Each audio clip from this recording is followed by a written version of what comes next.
these two juggernaut teams. Absolute masters here at Worlds in very different arenas.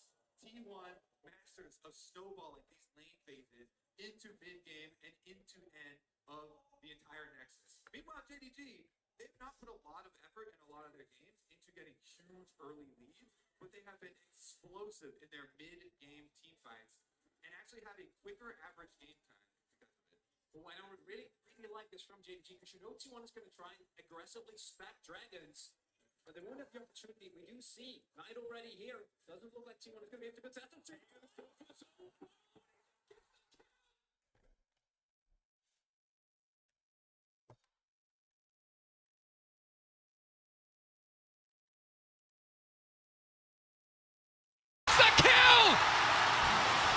What? That is not a Comet diff right there. That's a Zeus diff. God of Lightning, God of the top lane. He lays it down, and 369 it is in the dirt again. Whoa. And for T1, after the chase performance we saw last week, we wondered what level Zeus would be at, what level C69 would be at in this matchup. When he got the Rumble, I thought for sure he'd be favored, but Zeus setting the expectation on its head, and 369 just too far behind, stepping far too far forward. Yeah. Q1 confirms the pullback on Infernal Chains, makes it easy. Yeah, just dash forward, hits the chain. He had the level 6 advantage. Gets the solo bolo. And again, it all comes back to the early jungle path for Kanavi, stealing away, or for our owner, stealing away the camps, getting the gank off. Because if 369 is 6, you can't go for that play, right? He will be able to easily survive as... Ruler ignited 2 fights, one in the bottom lane, one in the mid lane. Faker burning the shockwave just to get away from Knight.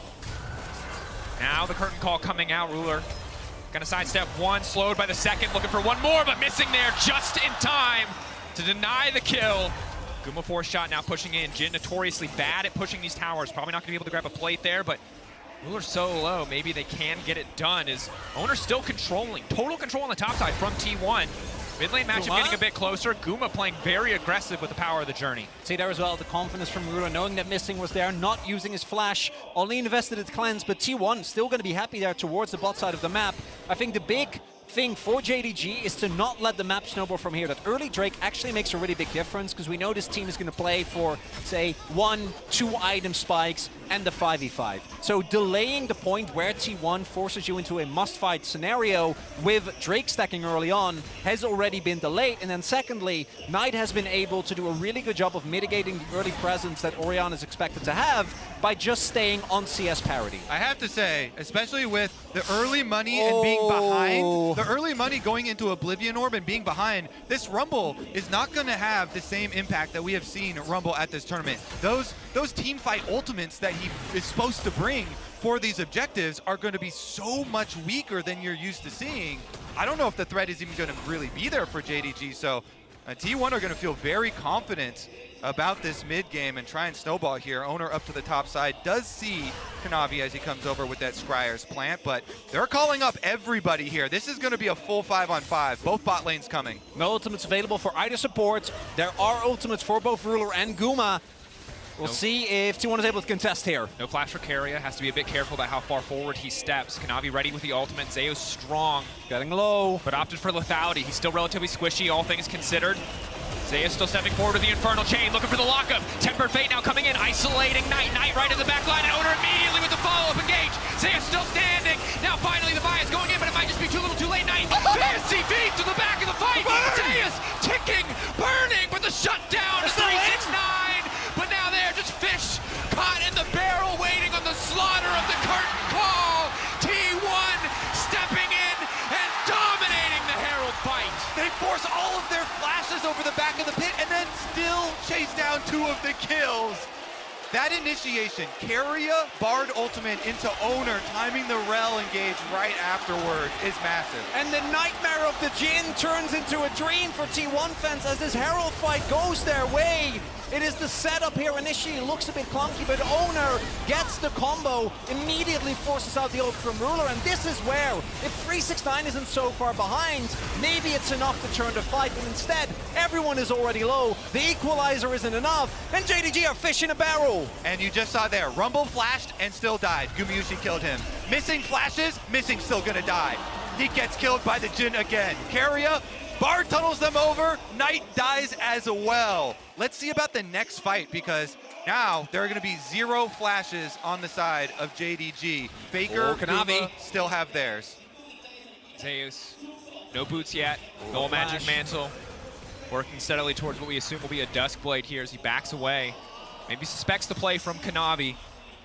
Charge forward, lock up, ulti used in the previous fight. 369 still burning him down. Zeus running for the hills, the rumble, and the buy. Get it done on the top side. A bit of hope for JDG. That's huge. That's very, very big for getting him back on trap. They need to get 369 a turret plate up there as well. Rift Trail dropped in the mid lane. Looks like Knight was actually the one who got to pick it up. Nice, so he's gonna be able to get the full gold on it. Didn't have to split it with Kanavi there. Isolates it a little bit more, but next dragon coming up pretty soon as well. Only 10 seconds left on that clock. And Keria is already trying to get a little bit deeper vision for the setup. Really big moment here. These are the types of plays that JDG need to make if they want to make sure that this gold lead doesn't grow further, right? Shutting down Zeus, not allowing him to just play the isolated 1v1, because we've seen in the series against LNG where that can lead. Kanavi being very patient there. Zeus walks up and wards, gets taken out even without the ult being available for the Vi. And reminder that when we talk about JDG, we talk about scaling graciously, being willing to lose something here or there, so when they hit 2 items, they can find the perfect angle for a fight, something they are so incredibly good at doing. That said, T1 taking control for so much of this early game, almost 2K in their favor. They're not willing to give up this Drake for free. Owner into the pit, and he will steal it right out of Kanavi's hands. Curtain call over the wall. There is nowhere for that buy to go. Guma now on a killing spree, missing, running for his life, locked up into the wall. Equalizer used just to keep the support alive. T1 make it look effortless there. They just come in, yoink, thank you so much for the dragon. Owner steals it away, and they also get the... Never mind, he gets a freebie back. Staying a bit too long, stun now coming through. 369, careful not to overheat too quickly. Continuing to walk forward, making sure now he has the flame spitter to try to bring it back. Shockwave there, Keria not quite able to connect. Maybe they have the damage. Faker's gonna be in trouble, missing now, pushing him back, trying to sacrifice. 369 burns down to the ignite of Keria, missing, killed as well, and every play that looks like it favors JDG just turns in the favor of T1. And it looked there like Owner had overstepped, but the rest of the team is there to backing up. Faker can't keep him alive, but can stall for reinforcements to arrive. And the key factor here, through it all, through all of this exciting fight, is that all these kills keep going to Faker and Gumayusi, and they still have their flashes available. The T1 carries are in a huge position to carry. So 140-something HP it looked like there on the Dragon, on a Kanavi's early attempt. Owner just yoinks it, thank you very much. Then they come in. They did invest Zeus' teleport there to get down, and you see towards the end of it, you had Knight teleport up top side on the Akali to go pick up that minion wave by the top turret, which is probably what Owner was thinking when he was like, okay, fine, I guess it's okay for me to go in here. In the end, on the chase down, they still end up getting the better of it here, because with the Ignite on 369, they still get that kill, and they get the kill on the missing. So even though Owner walks into the jungle and he goes down, it's a 2-for-1 for T1. I mean, I don't know how I feel about Jhin in general, but 303 Jhin with Swifties and a Stormrazor, I feel pretty damn good about, Kobe. And it's about when you pick it. You know, like we said in Champ Select, there's no pure big tank on the enemy team. Temper Fate there. A bunch of armor. Should be an easy follow-up. Now Keria taking his time, waiting for the wall to try to line it up. He doesn't even need to! Zeus' damage is disgusting. And crucial there, look at the timing on 369 flash. Just a couple of seconds later and he would have been able to flash that, would have been fine, but T1 is targeting this top side so insanely heavy, and it all comes from Keria's Bard. And he's not done. Clean sidestep, nice backstep as well, Shattering Strike. Not gonna connect. Ruler able to hold on to his life, good footwork missing there to cover and clear the way, but T1, sharks in the water, waiting for a single sign of blood from JDG. So fun to watch them play, because they, after they get the kill on top side, they immediately shift everybody up towards this mid lane. Zeus is able to get the tower by himself as they push them back. And so first tower bonus, look at that, 14.5 minutes. We've already got objective bounties popping up on the side of JDG because of the gold lead that T1 have accrued. That is insane. And MasterCard Lane Economy Snapshot is gonna remind us just how crazy it is. That's dominance. If you didn't know what dominance looks like in a graph, that's it. Yeah, what's that, 25 then, huh? I don't know. What's that called? It's kind of like a reverse middle finger is kind of what's going on here in this early game.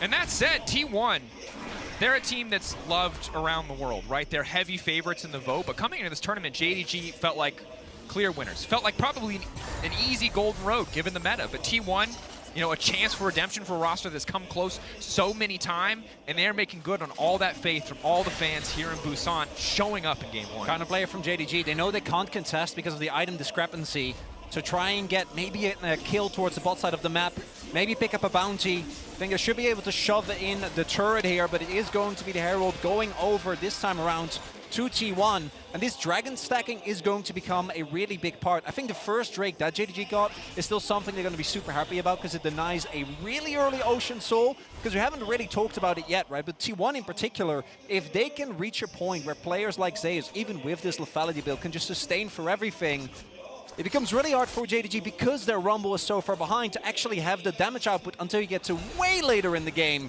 to take down T1. One thing that's so cool about the T1 bottom lane here, and then continuing to innovate on the world's meta, is that with Jhin and Bard, you have so many pick tools for the mid stages of the game. When you get towers down so early like this, it frees up a lot of space to go in. Room for Carrier to make some picks here with the Bard ultimate, as well as Gumayushi with these Ws, trying to root up behind anything that Owner goes for. So when you're in a time window like this, where Zeus does have his teleport ready, you have to be so scared as JDG, because Zeus can just split push and then still teleport into the rest of the team towards this dragon spawn. There he comes. Now the curtain call comes out, isolating Kanavi. Carrier now on the follow, trying to take the jungler out before the dragon comes alive. Ignite already burning down, Kanavi running. Half health. If T1 want to capitalize on this window, they're going to need to fight soon. And look at that. Zeus was able to push the wave all the way up. He teleports down to the bottom side. Now T1 have the minion wave crashing top side. They can push out mid, and they're threatening JDG on this team fight. Zeus on the flank, down bottom, in the tri-brush. Herald already utilized. Going to create some pressure, going to break open mid lane at the very least. T1 already pulling ahead in the play. If they can get the Drake as well, it's everything.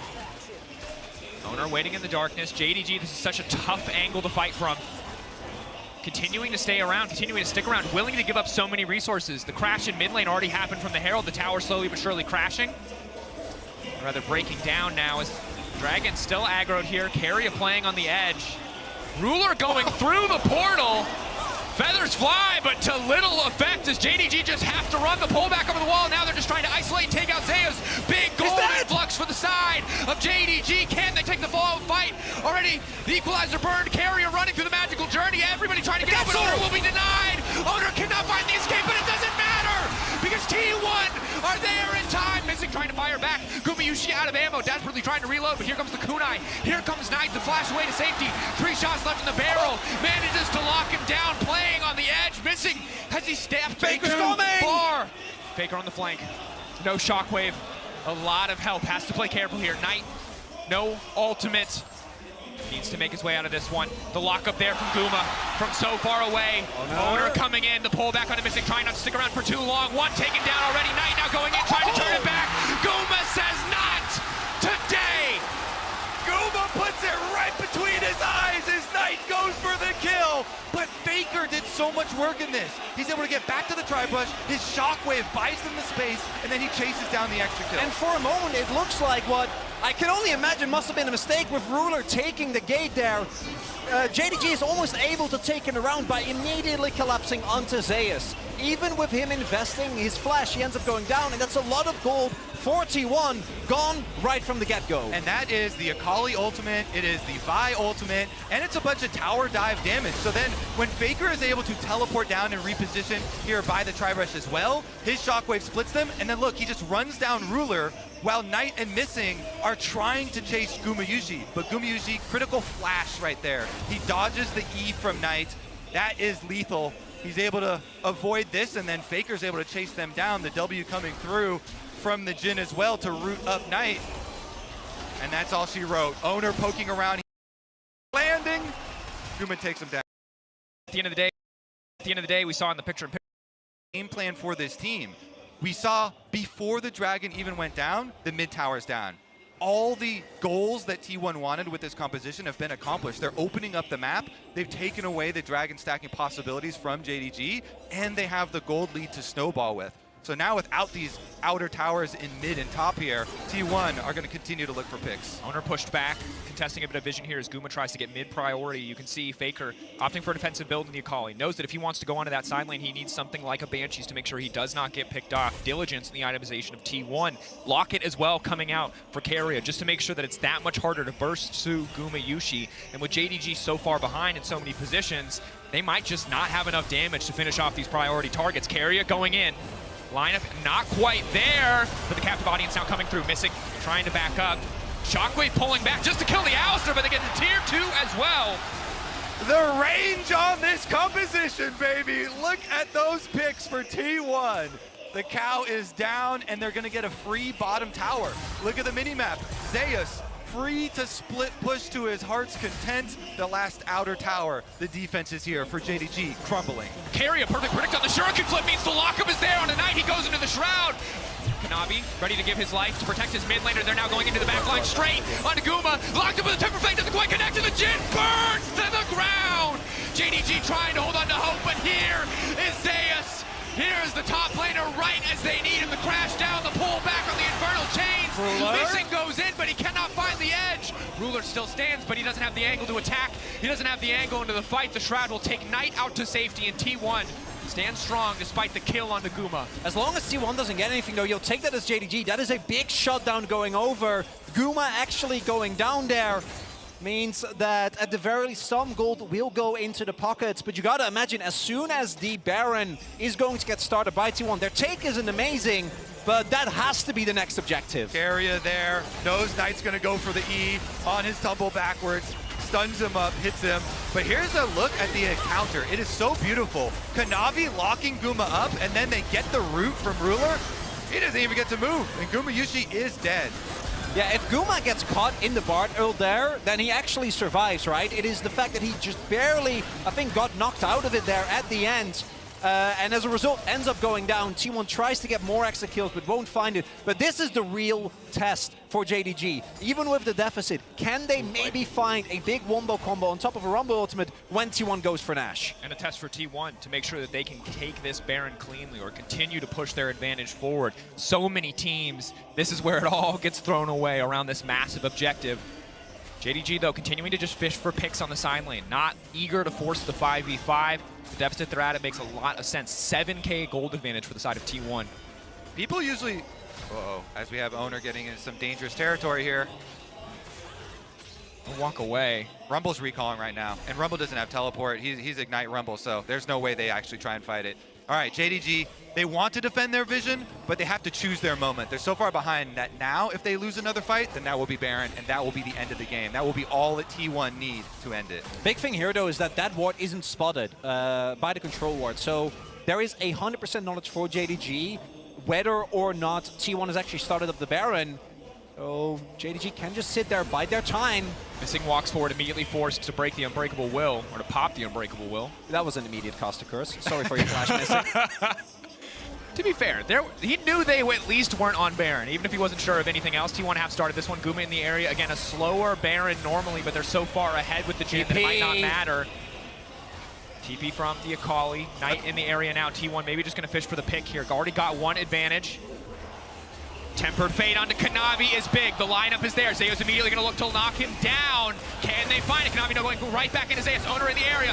Big damage coming in for the Darkened Blade. Missing on the backside, trying to buy some space. With a shockwave, it's clean. And in comes the curtain call. It is Zeus wreaking havoc on all of JDG to finish the fight. T1 looking to break over the base of JDG. That's a clean ace. That's got to be the game. I think they can push for the end. Halt construction on the Golden Road immediately. T1 have something to say about it. From start to finish, they have been in the driver's seat from the creative pathing in the early game of Owner to shut down 3-6-9. T1 have their eyes on the prize, and the prize alone. A spot in the finals, or at least one game closer. T1 showing up massive in this first game. Missing and Kanavi should not be enough. The Nexus lower and lower. T1 drawing first blood in this series. Well, well, well. Blue side, game one, quite the flex here from T1, pulling out the Jin Bard, snowballing incredibly effectively. And I still have to remember how this game first started, with Owner getting a really good Raptor steal into Red steal into Krugs, level 3, ganking on the Rumble from behind. And that changed the whole story of how this top lane is going to go. Zeus is then able to...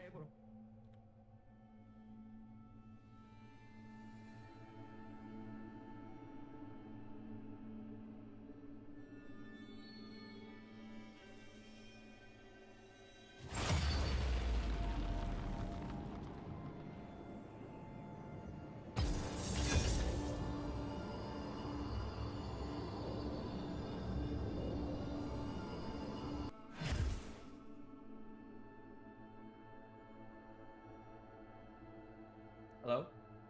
Oh, hello. Morning. You good? Yeah, good. Good, good. Oh. What we got? Do you want Swain? I'm gonna reroll. Got it. Good. Once a Vandal gunner, Sounds pretty good. always a Vandal gunner. So I'm watching Worlds, but in between games I play quick A-Rams. Okay, decent. Yeah.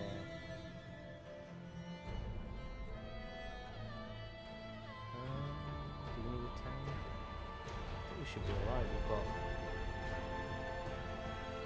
got. I'm gonna go tank. You're gonna go what, top? Excuse me. Tank. Tank, yeah. Cool.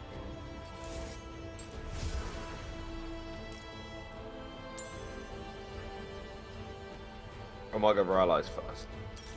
Mm.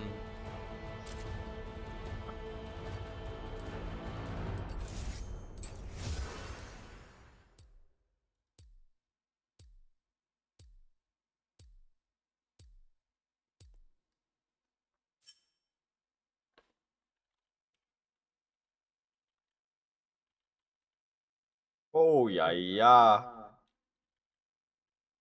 Squishy galore. Mm.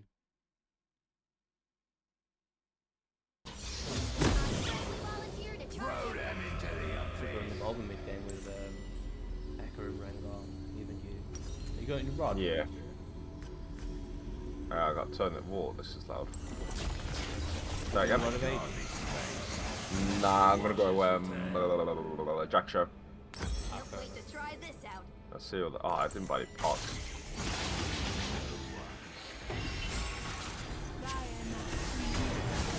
Welcome to the howling abyss. Is that gun full size?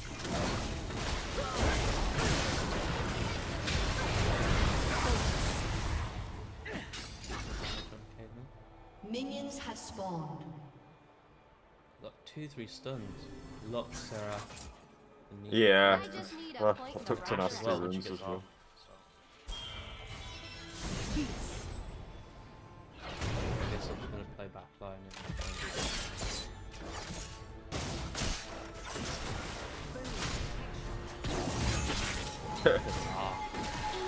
the knife steal like wow. Never fall. I've stood on the.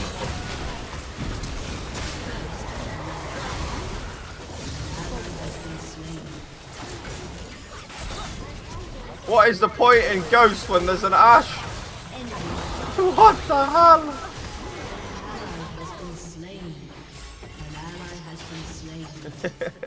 I legit went back to normal movement speed. Can our spirits be friends?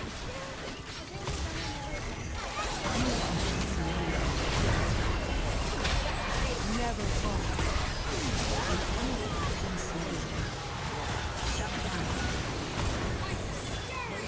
Has been slain. Shut down. Ooh, I like the look of this. Oh, I got him. baby.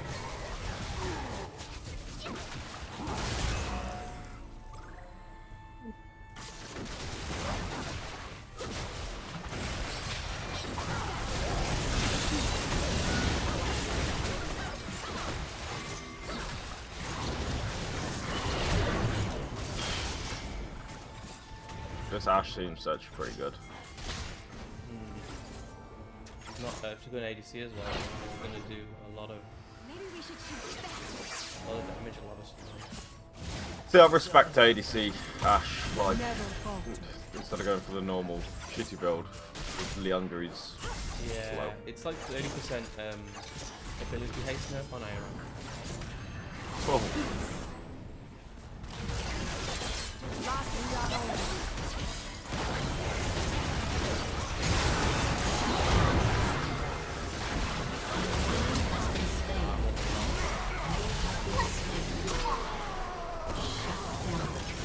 Back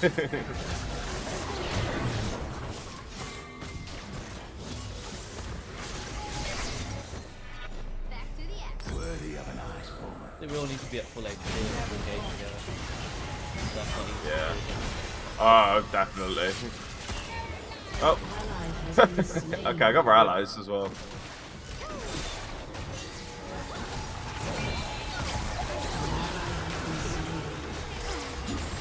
Sneaky beaky.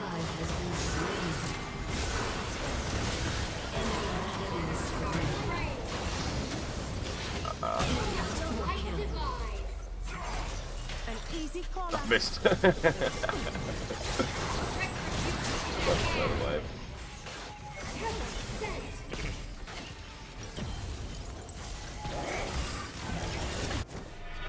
get back out there.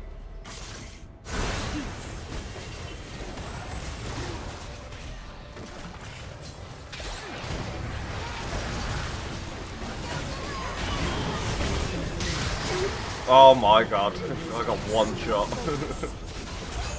Jeez.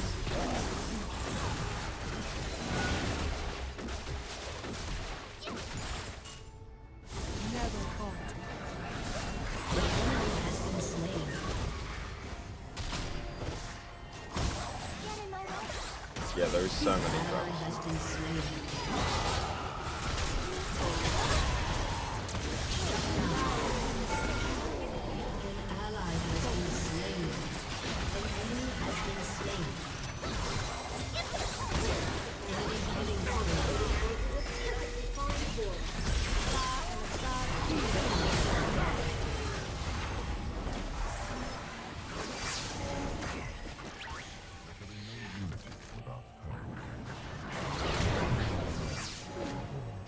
Good one to get to the levels and get Oh, you get range? Yeah, just on a passive. Every level so it's a little bit. Oh my god, this is not fun.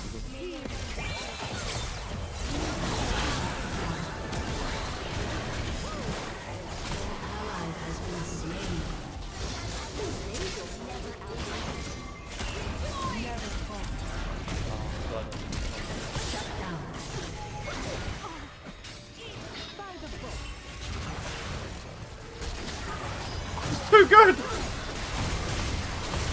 She scrapped him! Well, Alien Trap actually looks like This Ashe is insane. Oh my god! I can't do it!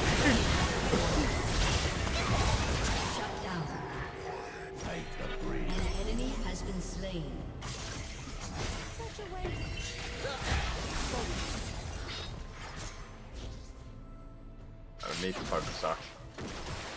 The slows are just incredible.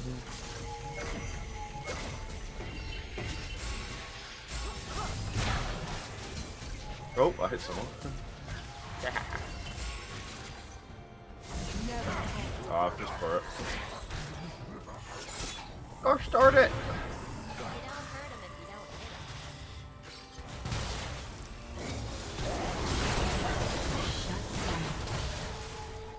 An ally has been slain. Wanna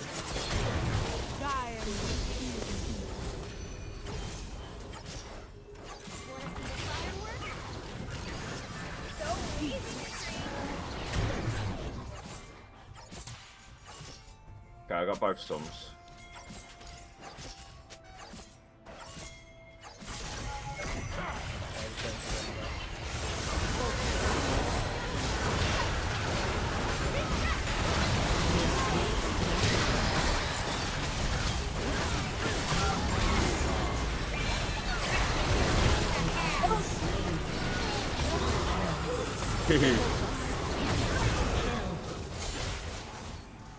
Quadra kill.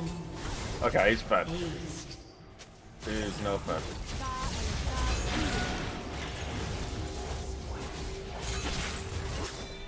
Gotta get Your back out. team has destroyed a turret. I wish you could see how many seconds you've slowed to realize. Executed. An ally has been Okay, we slain. choose to like Bring on the bad guy. Still in the health pack. Woohoo! It's kind of obvious.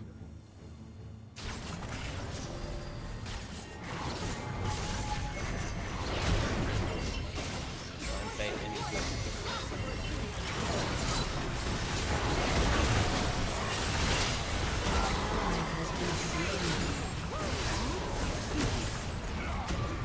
God, so fast.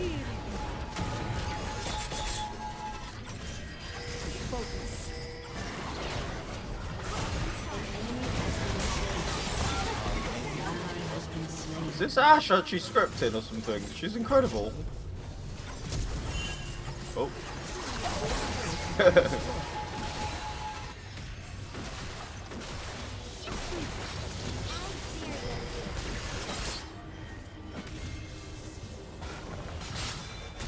Oh my god.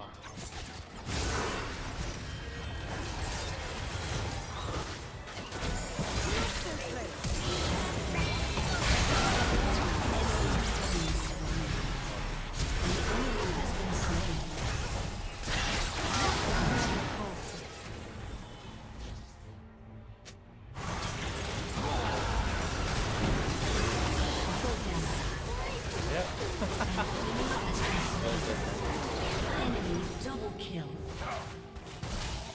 Up and at 'em.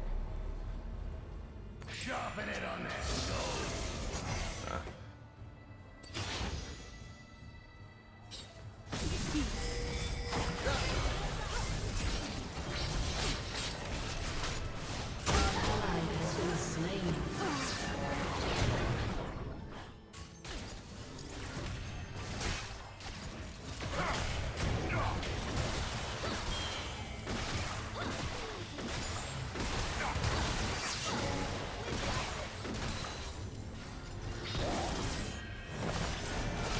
An ally has been slain.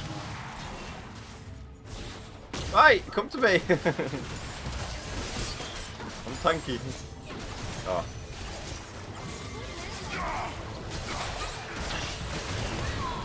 Oh my god, I'm dead. Ally has been slain. Oh, I got traction. Maybe Spirit next? Yeah. Wow, 2 and 7. I thought Squishy's on A gonna do a lot. Do a lot. They take it back.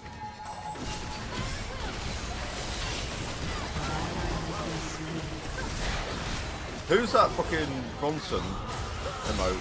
I'm seeing that everywhere. Braum one. Yeah. Oh, is it Brawl? But I have seen it one with the Yeah. If you've got Prime Gaming.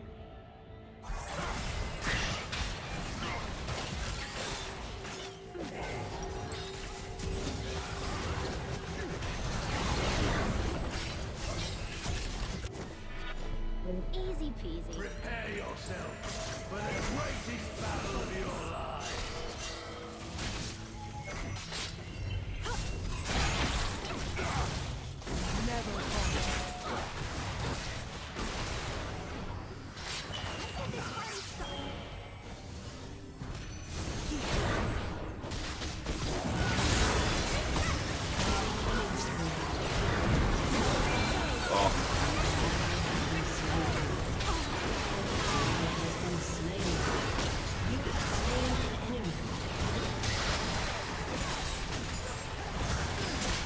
I'm so dead!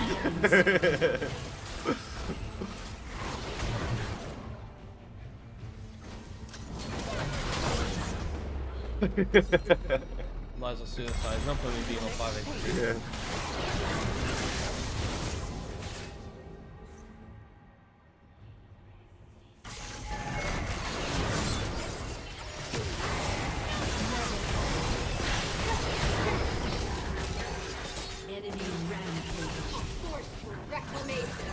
I'm buying Dawn now instead of Spirit. A Vandal Gunner never turns unless it's to taunt.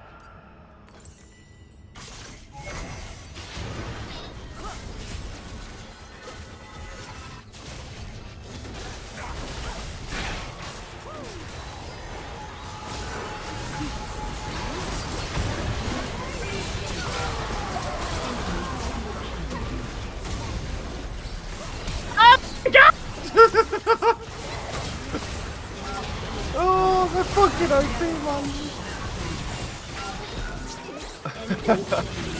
3,000. Oh my god.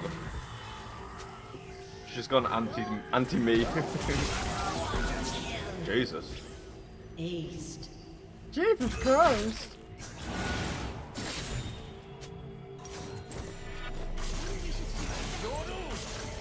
Literally, he's gone in, grouped twice, and had 2 quadras. Oh.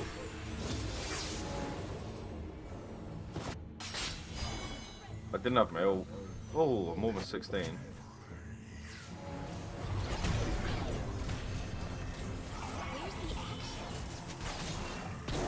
I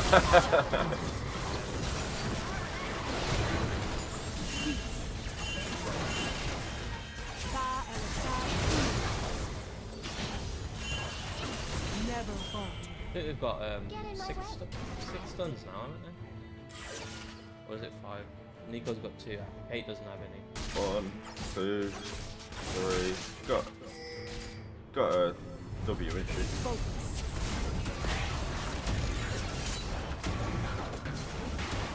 Sometimes outnumbered. Never fall.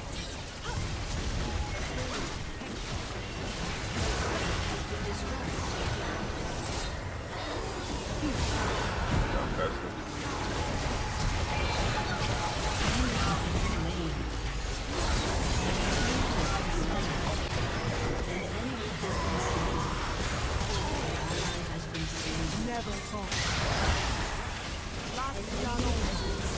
Kid, I'm chopping.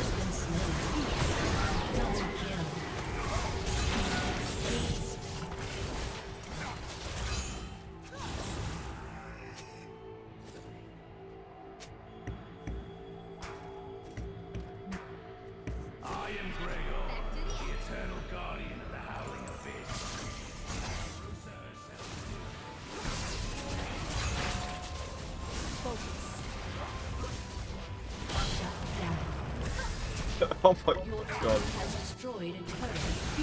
The health pack.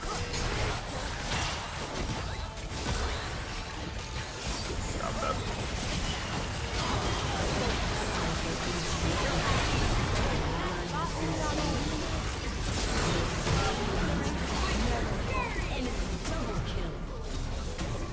Oh my god. Has been slain. Armor damage.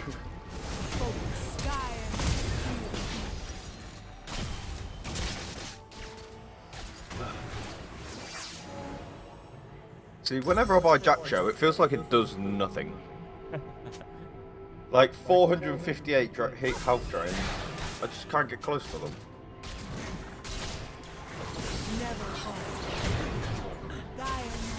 Ah shit, I went for the thing. Okay, fair enough. Oh, you got ticked on. Okay, calm. We needed that. Yeah.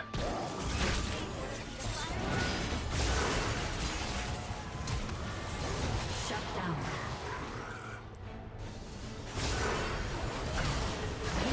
Nice. I've got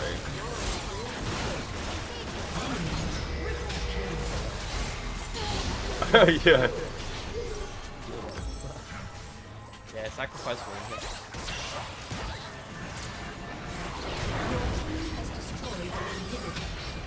And there's a long way around. Portal. I know. I won't be able to get there. Unfortunately. I literally did 0 damage to that.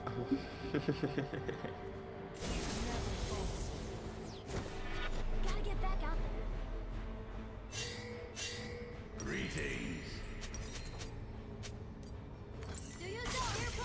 crown on Lux. Come on.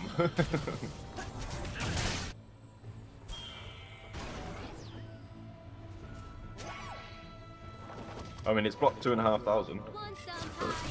Oh no.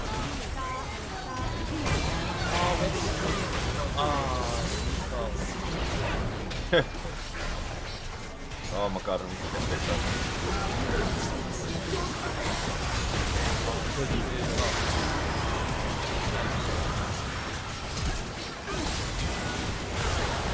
Oh, I got stunned. Can't burst. Oh, that stump. Hey, Nico's up, so you can't believe. I should have asked Avarosa to kill my boar and find his spirit. Nice. Oh, I put the bomb on her just as she went into the flow. You're nasty. I would have attacked the wrong one otherwise. Okay, let's go for the flash arrow. Oh, what? King gun!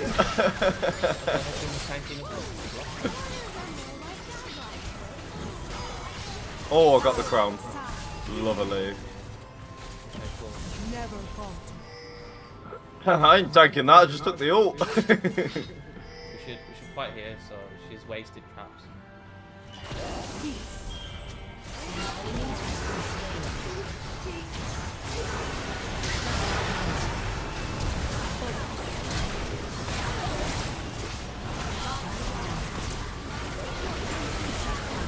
I'm dodging everything. Nah, stock him back. Oh, I was still dodging, bro. Yeah, we got the dead over the end. You'll never get this. Hey! Well done. That was a hard game. Yeah, that was well hard. That Ash shot 100k in 15 minutes. Yeah, it's crazy. See, when Ashes go AD, you know they're good players. Yeah. Their kiting is amazing.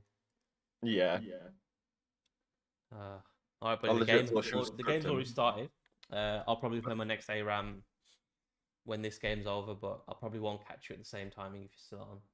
But That's sound. good game. That's sound. Good game. I'll probably play ranked. Oh, cool. Good luck. Thanking you. Alright, buddy. Take care.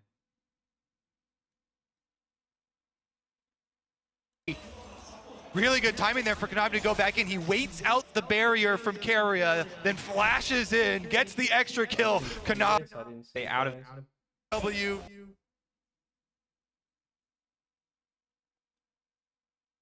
blood. It's traded back. Come on, get those drops, folks. And let. Okay, Gumushi, double lady carry, Faker on Azir, Honor on Engage, Sayos again. Okay, JDG. He went for Kasante, better, so it'd be even matchup. Engage, got the strongest pick in the tournament, and also double lady carry. Let me remind you, this JDG team, even though they got blasted in game number 1, this is the quintessential super team. When they added Knight and Ruler to this squad, two of the best carries in the entire world here, their goal was to complete this golden row from the very beginning. This team is constructed to win the entire thing, and they've done so much work to get to this point. T1 though, Faker said, all roads lead to him trying to stand between them and that huge achievement. Carrier on the level 1 is going to lead the way with the Ash. Sting taking so much damage, but now continuing to free fire to Carrier. Carrier has to be careful. Will he be forced to flash over the wall? For now, standing strong. 369 to the backside, has popped the Ghost. 1 Q stack going, but he can't really find an angle in. Has to be careful. Third stack missing incredibly low. Q through the creeps, trying to pick up some souls. Owner getting lower and lower. 369 for Zeus up to the side, but Owner getting burned down. Owner level 2, he flashes in. They get first blood. It's traded back. Knight running for his life now. 2 kills to the side of T1. And T1 win the World Championship ARAM! Whoa! The level 1 favor of T1 securing first blood. We already had the Scrim World Championships. Now we have the Aram World Championships to be as fair, well. it is a RAR. It is all random, all rafters, not mid. Kobe, just technically, just to be fair. And the funniest part is, it is the Raptors that actually solidifies it, because the moment that Owner hits 2, T1 feels the confidence. And I understand that JDG feel confident to take this, because again, I think Kalista and Senna in these level 1 skirmishes are incredible, but T1 is so ready, and the fact that they're able to secure the Raptors ends up being really big. And look at all these extra autos from Guma and Keria. They're just poking them down. Missing gets It's the range. Chunked fully out by the double range bottom lane to double AD carry. And then Owner says, you know what? We're going in for this. He all-ins, goes for the flash W. They get the first blood plus the extra one. And missing dying there with his flash up as well is really painful, because that is so much gold going over very early on to Guma's Caitlyn and providing T1 with the early lead that they're looking for in this lane. Also, Knight blowing his flash here in mid lane for the Orianna might be painful. Faker's gone for the Hail of Blades. This has been a rune choice that actually hasn't won that many games, technically. Faker was actually the guy that did win the game with Hail of Blades. But it does also put out more pressure early on in the lane phase than the Conqueror style. And now with Knight also not having flash, maybe there are some Owner angers here for the Maokai, setting up the saplings around mid lane for Faker to really play aggressively into Knight. For now, 369 on the top side of the map. Knowing he's relatively safe to do this, as Kanavi is shadowing him in the river. Can just clear out that wave, stay out of the individual 1v1 with Zeus. Owner moving in, laying down a little bit of vision here, going to contest this red. Remember, because he got that level 2, because he got that first camp, he really wasn't hampered at all from that level 1. Oh, is it going to time out? No, we'll spot him. And there is double prio here for T1. Blocking away, 700 health going in, not quite able to get it! Owner. Kanavi! Early smite, Owner. Early smite there. Kanavi very happy to be able to grab that one back. That's really big. A lot of time invested there for Owner without any real payoff. And 369 sees the enemy jungler, is like, hey, I can proxy another wave with no problem, ensuring that he is able to maintain this early CS lead he's built up over Zeus. We got the ARAM championships, we got Farming Simulator on the top side. This game has it all. Now we got a Maokai gank in the bot lane. Ruler has to be careful, just barely gets around the trap, but Owner stepping forward. The cleanse isn't going to be enough. Walking in, one more auto, they can't wait into the flash in!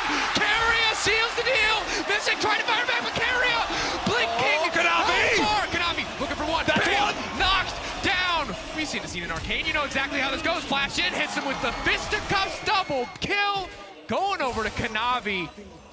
Really good timing there for Kanavi to go back in. He waits out the barrier from Keria, then flashes in, gets the extra kill. Kanavi pulling this one back for JDG. And that's the gold lead for T1 now evaporated thanks to that timing from Kanavi. Is really critical for Kanavi trying to save the game plan here for JDG, because that would have been devastating if Ruler went down, both summoner spells blown by Ruler as well, without any repercussions there. It would have greatly diminished the chances they could actually stack their dragons. On the flip side though, Gumayushi actually was able to pick up so much more CS and maintained his summoners. Did not have to flash here, as we take another look at that play.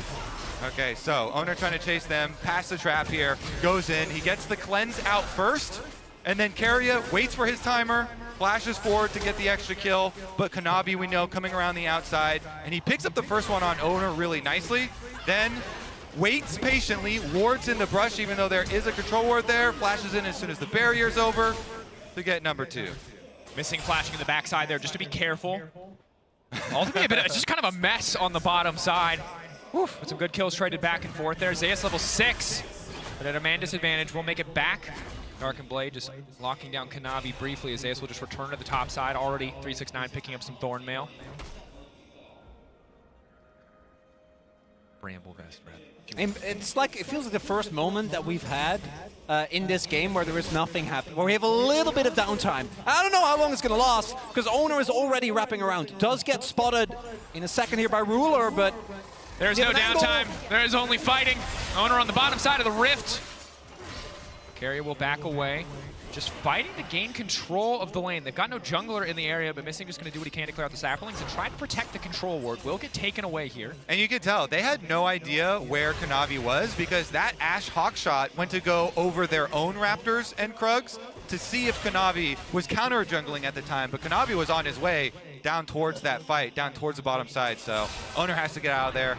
They were very unsure and definitely respecting this 2-kill Vi now. And after game number 1, where JDG was really put too far behind for them to showcase their team fighting, this game looking a whole lot different, right? Actually staying on even gold here early on in the game, and it's not like that top side isn't gonna be a menace when it comes to team fights. Kanavi on the way out, Missing getting slowed up. First the Black Mist coming through just to make sure he can get out to safety. I think it's an excellent point. Kanavi especially against a Hawk shot, against the Maokai sapling, still able to find those kills on the bottom side. Is a big credit to him because it could be so tricky to remain undetected in the jungle against a composition like this. Level 6 though, taking over for Guma. Yeah.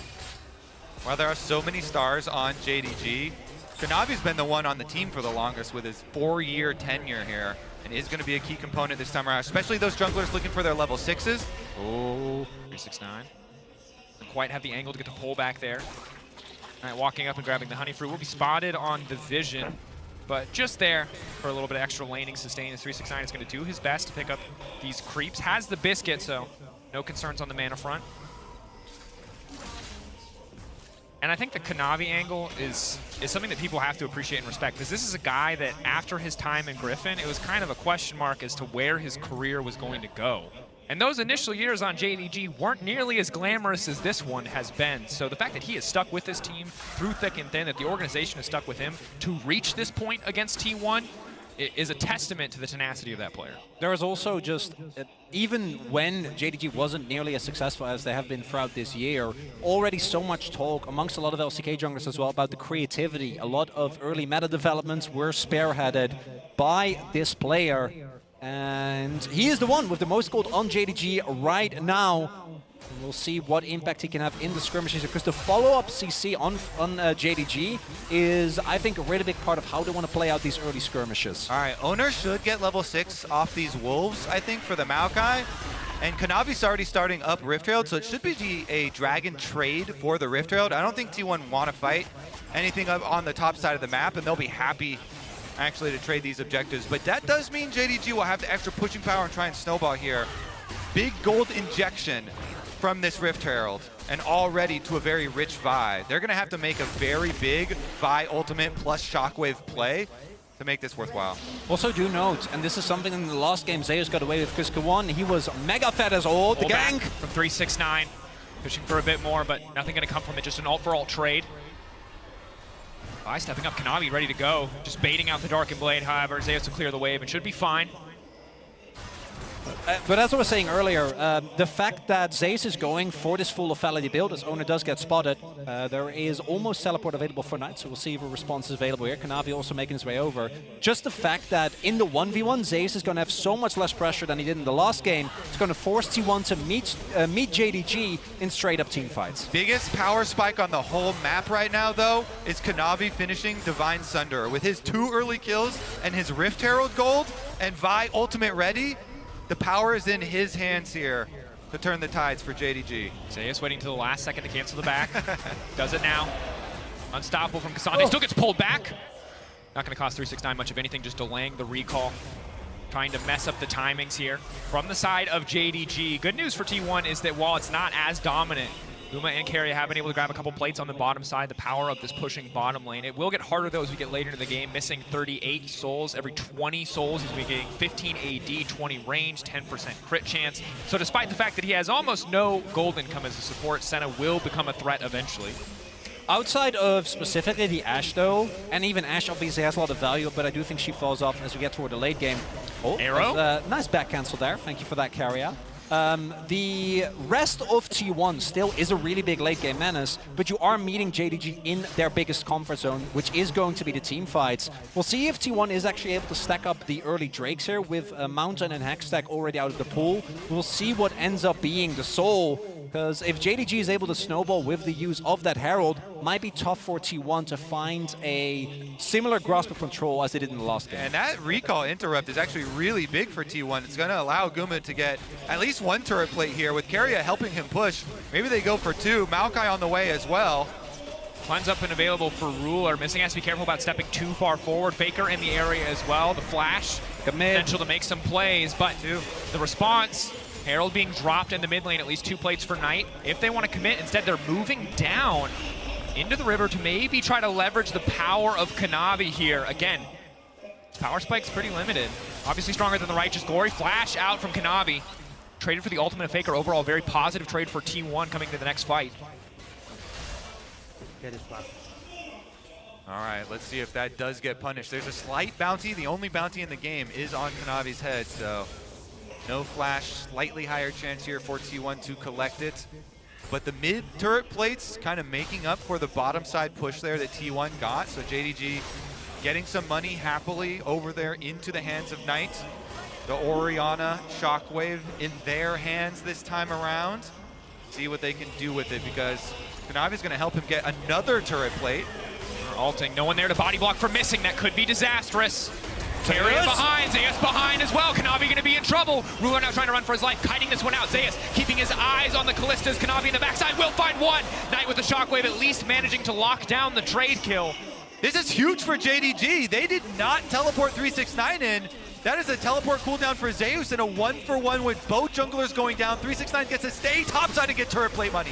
Not only that, the shutdown went to Keria. You'd really much rather have that on Faker or Gumayushi, but instead, JDG able to trade 1-for-1, killed the shutdown rather, doesn't even go to the ideal target for T1, and they're able to get plates towards the top side for 369 just before they fall off. Patience from Zeus there on the return to lane. 369 waiting in the darkness, hoping to get more out of that trade. But we can take a look at how this play starts out. The aggressive use of the ultimate from Owner. Yeah, they use the Maokai ult to lock them up. Zeus with the teleport down, and then they go for it. But look how they're able to focus down Owner on the other side. As a nice dodge there on the Ash arrow.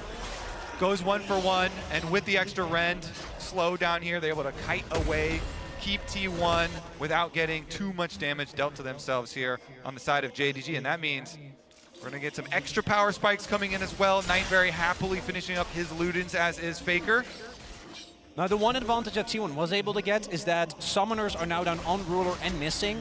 Ruler still has his cleanse, but outside of that, does need to play a lot safer, and I think T1 are going to try and leverage that into getting the second dragon here. We'll see if JDG have a response, because do not forget, if Zeus answers towards top, 369 can TP, but if Zeus doesn't answer, 369 might just be able to get a turret and further build the gold lead for JDG. You can take a look at the MasterCard lane economy. It's the mid jungle for JDG versus the bot lane of T1 when it comes to relative leads, but T1 control mid prio, which means they control setup on the Drake, and it looks like JDG are going to respect that. Not looking to contest this one whatsoever. Do not have the vision, do not have the members in position. It will be a trade of the top lane tier 1 for the second Drake of the game to T1. Infernal Rift coming through. Yeah, the top lane bar going to go a little bit further in the favor of 369 after that one, but it's not going to change too much how they want to play their team comp here. JDG actually have a trailing play in the works here with Kanavi coming down to look to pressure Faker off. Kanavi is so damn strong. The Maokai not going to be effective because it's just not soon enough. Flash out from Faker is clean though. Knight takes at least one tower shot. The pushback Faker trying to make it out, and he will survive. JDG walking away empty-handed. No real wave to play around on that bot lane tower for now. We'll be able to, I think, at least get some damage down on the turret. Do get Faker's flash, but he does get away with his life. Not going to be effective. Their team comp here, JDG actually have a trailing play in the works here with Kanavi coming down to look to pressure Faker off. Kanavi is so damn strong. The Maokai not going to be effective because it's just not soon enough. Flash out from Faker is clean though. Knight takes at least one tower shot. The pushback Faker trying to make it out, and he will survive. JDG walking away empty-handed. No real wave to play around on that bot lane tower for now. We'll be able to, I think, at least get some damage down on the turret. Do get Faker's flash, but he does get away with his life. We'll see if T1 is able to find a counterpunch or if that is just gonna be it. 369 continuing to shove as well. should be able to get a lot of damage down towards this turret. And now Herald being started up by T1. This is looking to be their answer, but 369, he is getting more and more gold. He gets top tower, he gets bottom tower. Clearly after last game, JDG putting more effort into getting resources into the back pocket of 369. Staying even in CS, but getting so many plates, getting so much gold overall. Finishing his mythic item as well. T1 uncontested again. They took Drake. They've now taken the second Herald. It's been a smooth game so far in terms of objective control. And the big thing here for me is that it's Infernal, right? It's Infernal Sawyer and T1 are up on Drakes, but they are falling further and further behind in gold. Faker doesn't have flash or his ultimate available. It means there's a huge importance on getting your vision control leading up to the dragons, and whoever's going to be able to get there first. Because Gumayushi, with the Caitlyn traps here, trying to get to dragon first and cut off one of those angles, line up the traps, make it so much more difficult for this hard engaged comp of JDG that's much shorter range to actually close that range and get their engage. T1 definitely, a lot of the prep work will really benefit them around the dragon setup, but JDG, they've got a lot of angles to be able to force with. Arrow going between the goalposts there. Not going to quite find the angle. Carrier clearing out as much vision as he can with the Umbral Glaive. Umbral Glaive versus Umbral Glaive. Vision denial, very easy for both sides in this game, but T1 just keeping the sieging pressure in their favor. 369's on the way, long flank. Very long flank. T1 now going to need to start backing up. Owner stepping forward, using the ultimate. Maybe hoping to just generate space for the rest of the team, as Missing's going to pick up more and more souls, but the mid lane tower still standing for JDG. Both sides seemingly gearing up for a fight. Kanavi getting lower and lower. Ace in the hole will connect. Missing, or Kanavi rather, going to need to back soon. Not really a lot to play for in the mid lane, to be fair. Both teams seemingly just grouping up, ready for the potential of a fight. Zeus in the side lane, clearing out here in T1, trying to push their vision line forward. And you highlighted it, Kobe. Both sides want vision control, but T1 get it so much more easily with the Ashe, with the Maokai saplings. Exactly. That setup does so much. When every brush has a sapling in it, and then every piece of land that's not a brush has a Caitlyn trap on it, yeah, it becomes very annoying to navigate. Something we haven't talked about as much yet, we are starting to kind of see here, is that Owner's Maokai historically just hasn't been that good, sitting on like a 42% win rate over the year, and particularly at the start of the year where the Maokai Sejuani trade was basically every single jungle matchup. Owner Sejuani, great, able to play that very consistently, particularly when he can sync up with his top side, but his Maokai hasn't been super impressive, and I think that that is going to be a lot of the team fighting power for T1, as the arrow again doesn't find anyone as Owner. Gonna dodge the abilities there, uses the phase rush to make it out to safety. Vault Breaker doesn't connect. T1 holding on for now, but JDG just fighting, just poking their heads into the enemy jungle. We'll see the sapling and the brush there as Faker returns to the top side just to clear out and keep pressure in the favor of T1. Yeah, as far as the Maokai does go, I actually do really like the full tank phase rush style Maokai, since they do have an Azir on their team already. Don't need the extra AP damage from a Demonic. He might have a hard time here working his way through all these JDG members in the brush, though, lying in wait, just trying to catch any T1 member who gets close to this dragon setup. Because JDG know that is a #1 goal for them, trying to keep T1 out of that setup.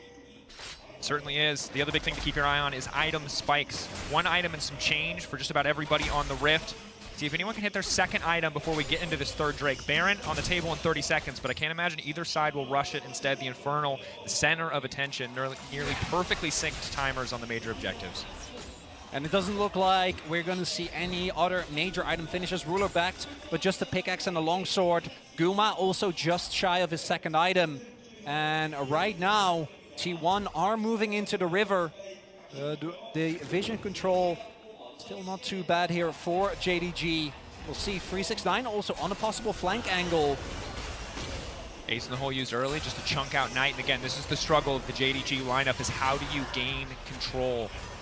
No vision control, traps blocking one entrance, only one entrance left, meaning Owner has perfect setup for an ulti to kick this fight off. Arrow gonna connect first. Kanavi now locked up, brings it back into the rest of the team. Owner in the midst of everybody, and Zeus now on the way in. Kanavi still standing for now. Ruler pulling back his support, and now JDG looks to turn. Unstoppable is 369. They know that they've gotten what they came for. JDG now backing off, do not want to overextend in the play. This is huge. The entire front line from T1 has been deleted. JDG, what a successful turnaround in that fight. It's Kanavi with the in-the-moment decision to turn around on Owner, and with the cooldowns down, no front line available, T1 isn't going to be able to get themselves to a soul point for this Infernal Soul, and JDG take control. TP back in means first tower, or tower in the mid lane in favor of JDG, as well as the Infernal Drake. Faker going to be forced to run. And again, JDG, a massive threat. The later you get in the game, the more clean this team feels, and they're proving it again here on the back of the play from Kanavi. I have to feel like that was a bit of a blunder from T1 frontline, just charging in instead of trying to play off of their extra range, their saplings, their traps, their poke. As soon as they get this Ash Arrow in the Tri-Brush, they've got the pop, and they go for it. Owner all-ins, and then they flash him back deeper into the team, and then Vi ultimate keeps Owner here just long enough, so even as he flashes, they're able to get the kill as Ruler is able to rend him down. And particularly against the Orianna, you can't try and fight through that, right? Not even 369 joined the fight. At that point, I think it was already mostly over, but just the threat of that Orianna ultimate should be enough to dissuade T1. They try to bite off way more knowing how important this dragon is, and end up paying for it dearly. And you talked about the Sejuani for Owner being the superior choice room over the Maokai, and the big difference between these champions is oftentimes Maokai's engage tools are much better reactively than they are proactively. You saw it there. Yes, you hit so many people with the ultimate, but it's a very short root duration when you're that close, and your entire team completely zoned away by JDG's backline threats, unable to follow up on what initially might have looked like a pretty good engage. And JDG's comp also is so strong when they can absorb an initial blow and then re-engage. Particularly with the Senna and the Orianna, it makes it really, really hard for T1 if they don't take down a target immediately. Yeah, T1 definitely want to play it slower than they just played the last one. Yeah. Without rushing in so much. But because they did, and the extra gold that has gone over to JDG now, off of that mid-turret plate, and the dragon here for JDG, they're in such a much better position here to actually pull off this hard engage and chase them down. They've got Kanavi plus Knight combination ready. And it's time to see what form are JDG in. We know this is their bread and butter, these states of the game where it seems close, where they've got these 2 item spikes and there are big objectives to fight around. T1 showed us what they can do with an early game lead with a massive advantage in their favor. If T1 are ready to fight fire with fire, to take it to these late game team fights, to out-execute a seemingly un-out-executable late game team fighting team. And really big here as well is that Zeus hasn't actually been able to find the backline yet. And as we can see, 369 can just get prio on every single wave because Zeus doesn't win the 1v1. Didn't even go for Eclipse, right? This is just full-on Duskblade together with Edge of Night. So his ability to chew through a, I don't know how much armor 369 is sitting on, but it's going to be way too much for this Aatrox to deal with. Makes it really hard for T1 to gain control of the side waves. He's in the hole, not going to lead to much effect there. Command Protect. That was the body block from Kanavi, keeping Missing healthy. It's not an AP Maokai, as highlighted earlier, so the Sapling's annoying most certainly, but more about the slow and the vision control than any actual damage. As Deus using the Scryer's Bloom just to see if there's anything spotting him. Another aggressive engage here. Carrier locked up, though. Knight finds the shockwave onto 1. The TP now coming in. That's 369 to the backside. Looking to isolate the rest of the team. 1 kill already going down. Guma off the rips. Carrier running for his life. Kanavi continuing to step forward. Pullback coming in. JDG have brought T1 into the meat grinder. They are tearing through them effortlessly. But Faker now looking to fire back. Carrier bleeding on the back line. Cannot do much more. JDG have taken the exchange. And Kanavi going down means that JDG, I still see the pings towards Baron. They might have tried because Owner is dead. Doesn't have Smite, and they do have the Rend available. Exactly. Rend is going to be more damage. Double TP though. They might just want to force that out and back off. TP coming. Here comes Zeus. Potential for a hero moment from Zeus from Carrier. Can they turn this one back? A lot of blinking health bars, a lot of cooldowns missing. Zeus, no flash. Objective getting lower and lower. The Ren should just be able to finish it. They will grab the Baron, but Team 1 sticking around in the meantime, hoping to take the fight. Missing getting lower and lower, but he just got too much range, too many souls, doing too much damage. Faker goes in, but he gets absolutely nothing. And JDG are one of the best teams at using Baron buff to end games. Let's see what they can get done with it. They're going to have a redirect all the way back to the fountain. Missing going to brush that one off, but immediately we saw Orianna, Knight there, went up to the top side to push the wave, and Orianna, Knight right here, gets a shockwave onto Carrier, almost killing him. forcing the flash, forcing Faker to come over and peel, and this is where you get another counter engage from JDG after T1 tried to chase. And the big thing there is the moment that Guma is gone, there just isn't going to be enough damage. 369 able to isolate Owner, which even though we do see Kanavi go down, ends up being fine for JDG. They have the confidence to just trust this Kalista and the fact that they still have a front line. And it was so close there too. Zeus almost killed Knight, almost took down the Orianna, evening the kills up there, but he just barely was unable to. Knight was able to escape. Then they forced down the Baron. Missing there with the flash forward. Faker trying to take down Ruler, but then he's in the middle of all of JDG. You can see the brief moment of joy in the replay there. JDG very much in control of this game, gonna grab their second Infernal Drake. See what they can get done with the Red Bull Baron power play. Already 2.5K in their favor.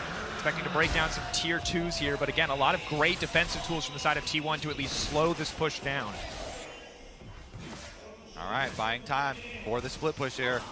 Even though they're sacrificing turret pushes here to Baron, trying to get something back with those objective bounties popping off. And if you're T1 at this stage, you're just going to do everything you can to hold on. 1 minute left on the Baron. You already took game 1 in style, just trying to hold on to some hope in this game 2 as JDG, again, this is their comfort zone. Pressing this lead forward, taking these fights, these confident re-engages. Ace in the hole again. Good damage onto missing, but you can heal up a lot of that. They just get 2? Nah, okay. Particularly because it's Lethality Senna, right? So he's going to fire 2 Qs. He's going to be completely fine, and the damage hasn't actually been that meaningful. And from this point on, JDG, with the Red Bull Baron power play, should be able to, as we've seen already, 3K gold lead. Additionally, should be able to set up with the map controller they have now to get themselves to that Infernal Soul point. And there will be no one on T1 that can stand up to the amount of damage that's going to be output by this JDG comp in the team fights. Particularly once Knight finishes his death cap. That's what I was looking at. That's lights out. That's what I was looking at. Double needlessly large rods already for him. Going for a recall now. Might even have some fine money. All right, they're going to continue to split push here. Sending 369 down to bottom side to catch Faker's attempt to get another objective bounty. You see Faker going for the bottom side turret objective bounty there, while the rest of JDG push top.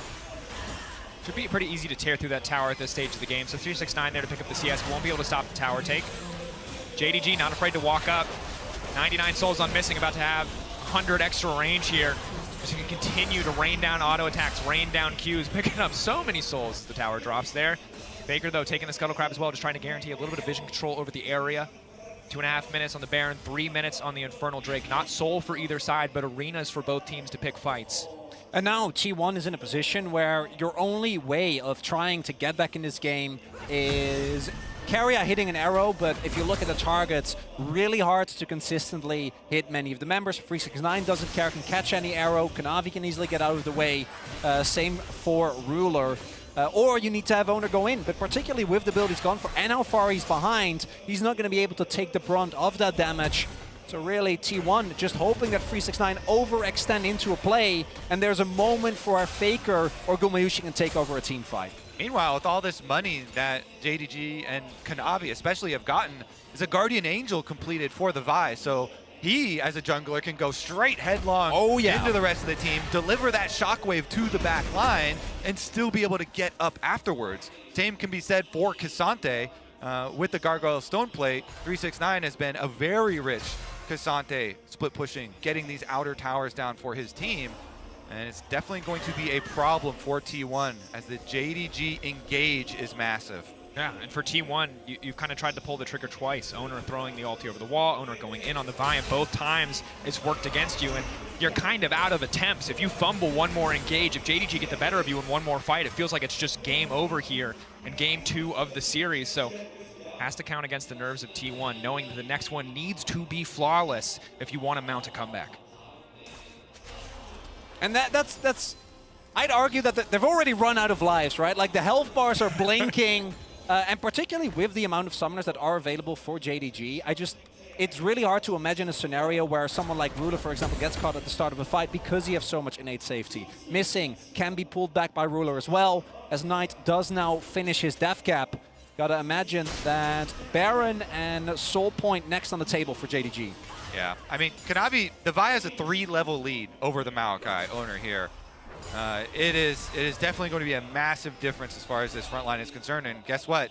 Baron and Dragon very close to both spawning here, only 10 seconds away on the Baron. JDG have teleport ready for both their solo laners, so they can pressure the side lane while also then drawing over to the objective. Farsight Trinket keeping information on the Baron. Faker using the passive there to just try to get mid control. Again, all about this priority. Keria fishing with the arrow. It will not connect. Casual 226 heal from a Senna Q. That's fun. JDG, again, they have their choice.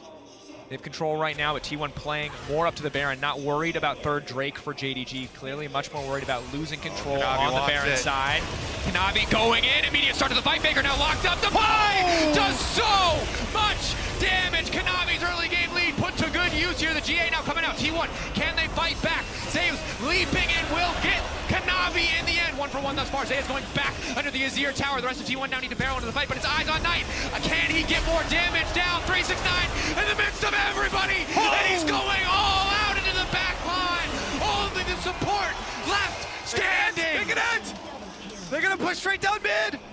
And with 280 carries, there is no way that the Nexus isn't gonna fall, and JDG come back with a resounding victory here in game number 2. Game 1 about owners early pathing, about the team play, but game 2 has been about Kanavi and the dominance of JDG in fights. But that said, as good as the fight was, as favorable as the fight was, JDG do not think that they have time to close the game out and will set their sights on the objective A little instead. ahead of myself. Yeah. They should still be fine. We've seen them end a lot of games really quickly. Faker's up though. They're gonna respect it. Pull back and grab Baron buff instead.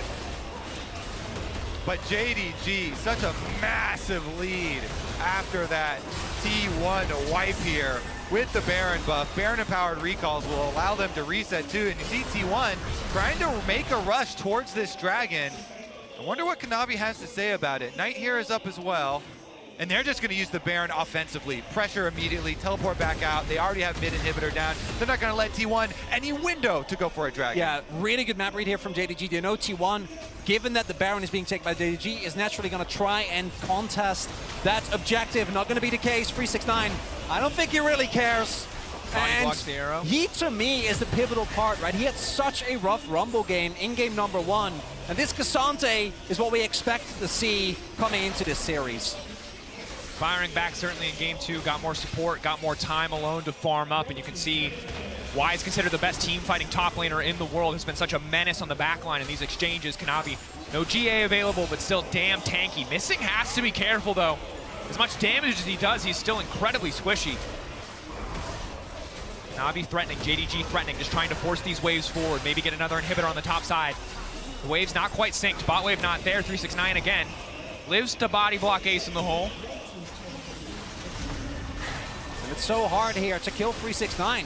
Guma doesn't have a Lord Dumb, so it's only Faker that maybe eventually can chew through. Arrow onto Kanavi. JDG backing away. They don't want to overstay for the fight. But the shockwave, a looming threat from Knight, level 17, Death Cap, Shadow Flame. If he and Kanavi work together, it's a death sentence for T1, no doubt. JDG just backing off. They got what they came for, 2 inhibitors. Now, finally, they will turn their attention to this Drake. The map is theirs. They'll do things when they so please, and 369 doesn't take damage. I'm pretty sure he was gaining health during that. But it is going to be the secure of all the neutral objectives. The 2 inhibitors down. JDG methodical here. This thing will take exactly 1 soul from the Drake. Finds it canonically incorrect that it drops 2. Return to the bottom side. Keep up the Baron empowered pressure. Gumi usually trying his best here to put up these Caitlyn traps. Put a stop to the onslaught. But JDG overwhelming. Ruler off to the side. Unafraid. Keria, arrow back up. Final inhib. Again, ball breaker charge every time Kanavi goes for the angle. T1 forced to back up just a little bit more. But it's just slow, it's methodical, it's controlled. JDG, Knight pushing in the bottom side. Double cannon minions, one will be cleared away. 23 seconds left on the Baron. Can they break open this bot lane tower? Traps are there. 369 solo zoning off as meanwhile Kanavi just walks in with the Baron empowered minions just to threaten the Nexus. JDG, their chokehold on T1 and they're starting to squeeze T1. Not a lot of options left, but the arrow going wide, potentially the last glimmer of hope. Now fading in this game too, Missing taking a big chunk of damage here. No wave, T1 still able to clear it. Finally bot wave now coming in. It feels like an inevitability, but it's not over till it's over. T1 ready for one potential final fight. Zaya's poking off to the side still. Has a bit more armor pen now. Can start to hurt 369. Ulti coming out from Owner. Faker looking for an angle here. Just gonna get a bit more poke down. But again, JDG are too composed. They're too controlled. They will not take the bait. They will walk away knowing that victory is inevitable as long as they do not make a mistake. And this is about as secure as you can go, right? You want to ensure that you don't somehow give an opportunity to T1 to get a miraculous team fight, like a multi-man shuffle into Zeus, knocking people up, trying to blow up your backline. Because as you say, as long as you don't do that, as long as you play it out safe, you are going to get Infernal Soul in about 2 minutes. Yep. You'll be able to get the Baron as well. You can win this game without ever fighting, which I, as an LCK caster, really appreciate. And what we've learned, if nothing else, is that the Golden Road has some pretty strict speed limits here in these late game scenarios. I think with 3 inhibitors down, you can just go into their base, and as long as you respect the engage and the Ash Arrow, you should be able to just use the pressure to wear them down. T1 are going to get very desperate here. They have no territory to work with. With double super minions coming down every single lane, there's a multiplicative effect. They buff each other up. You just have to wait in there and not give an engage opportunity. Have to be a little bit careful about that one. The good news is, but Zeus is behind. They're going for it. T1. Looking for the angle. Missing could be in trouble here. Zeus on the backside looking to lock up, trying to take down a bit more damage. Infernal Chain's not going to be very effective. Knight going golden. Has a bit more space. Kanavi now on the way in. In goes Kanavi. And that should just be it. T1 holding on for dear life. Faker uncontested on the backside. Gumichi going golden, but he is going to go down. The flash out will not be enough. GA up just in time to keep Kanavi standing. It's a clean ace in the base of T1 as JDG will move on and close out game 2. It's a textbook game from JDG. And to me, it's the top side that made the difference. 369 with a much better game, but Kanavi in particular, the hero of the early game. Him and Knight securing these mid-game team fights, and once JDG has a hold, they don't let go. All the world on one arrow.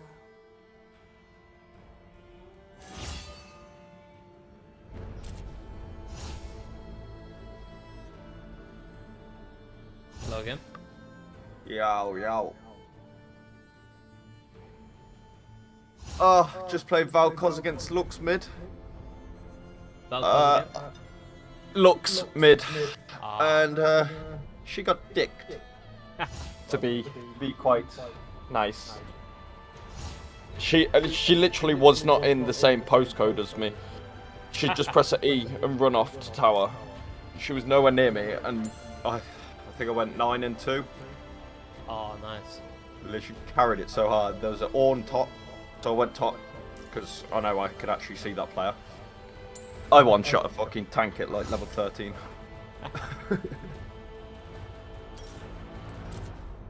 Oh shit, I'm gonna grasp. Oh no. Ah, this one. Snowball. Okay, I'll do. If we had Galio, it would be alright to go the ADC build, but if there's no frontline and you play ADC Ashe, you can play the game.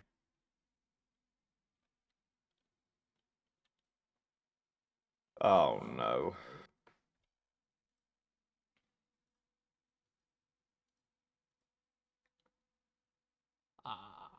They've got some frontline. Jinx.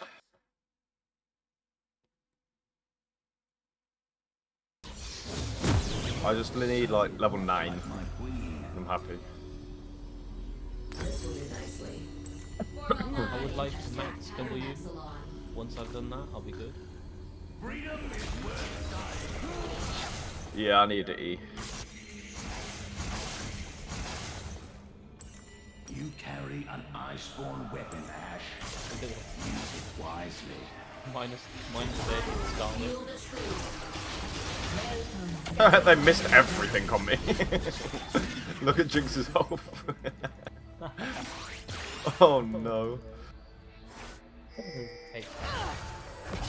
Should have just played rank. Yeah, it definitely is.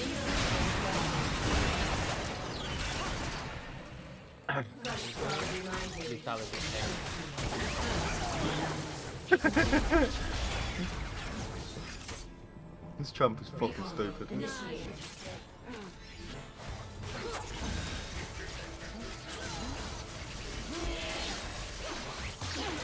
trade freedom for security.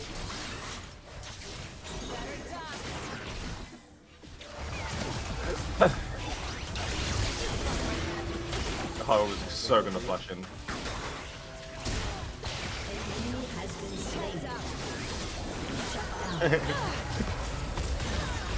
This champion is broken! I'm just gonna go cooldown boots ready.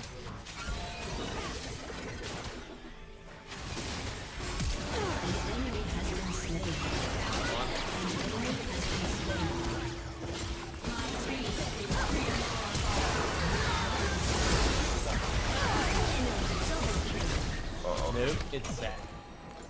Yeah.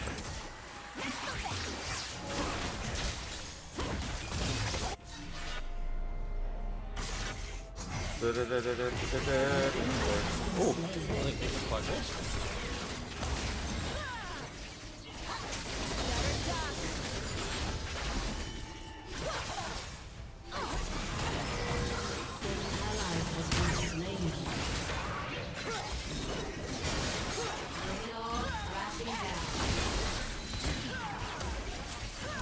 I swear it's going Leandra's.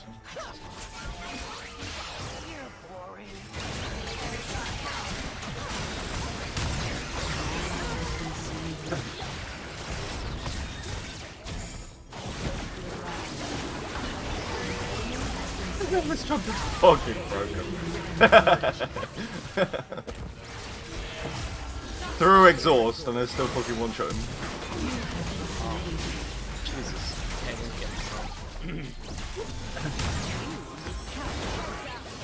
You got an Imperial? Yeah. This oppression will not Prepare last. yourself for the greatest battle of your life. Oh.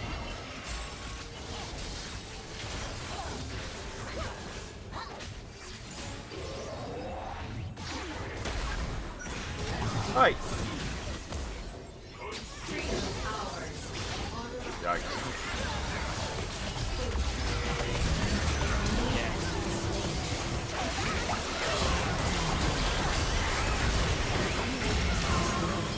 I got to pick up.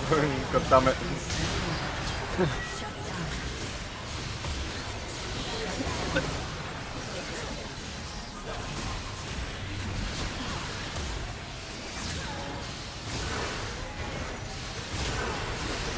Go on, son.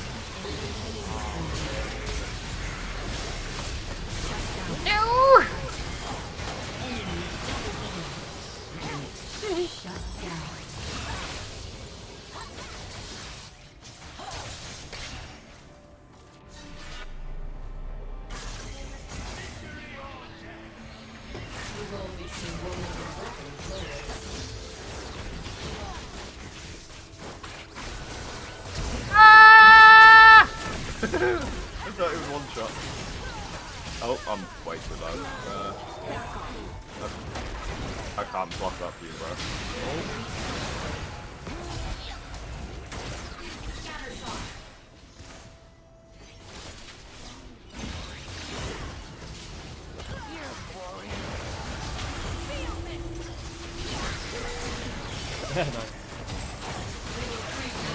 Landed straight on a trap! God damn it. Oh, that was sad. I pressed my AP, yo, what the fuck? Oh, nice. I'm really shit with the Victor E. but I'm quite good. It's so hard to hit. Yeah, it's like everyone hits it perfectly every time. Okay. I could never play Victor. I mean, so much of your damage relies on that E. It's his main, main ability. If you miss that, you're not doing any damage.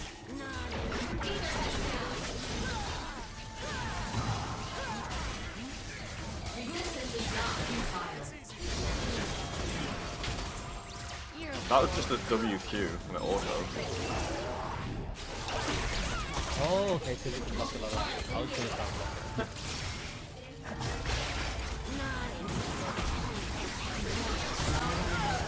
Come on, Jinxie Jinx.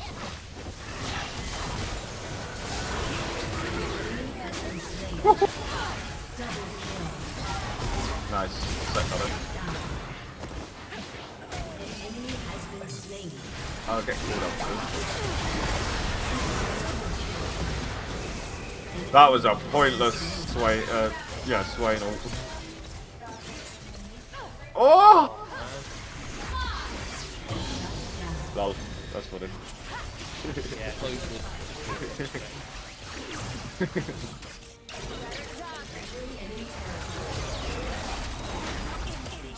Jesus Christ.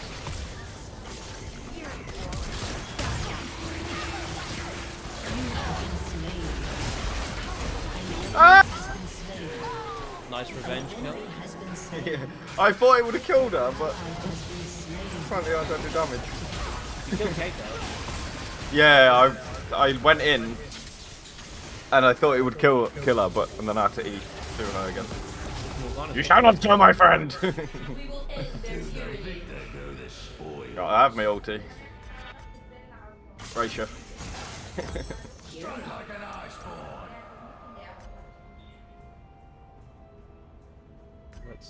Let's see, where is it? An ally has been slain. While I'm here. On the tower, eh? Okay. He's gonna hit. Boom.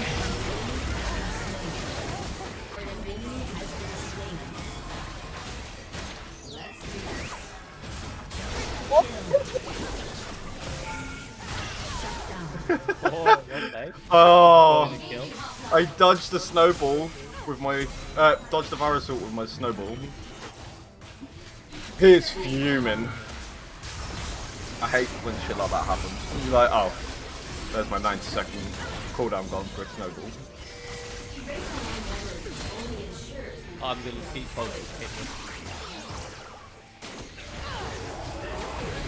I got Lich Bane in the one shot. Nice. 10 seconds on me ult. Do not take our past from us. You're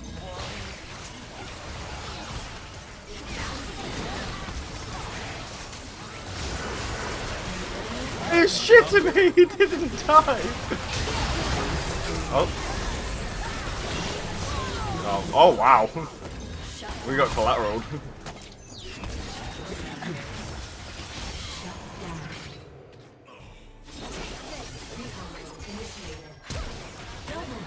I think the fish is nerfed. I would never flash you with Victor. Yeah, that's the second one he's done as well. I think I just got Death Cap third.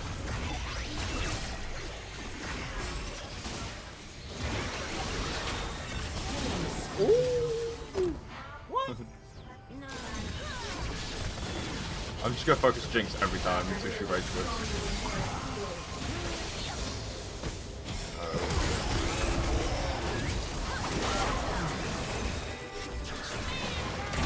No!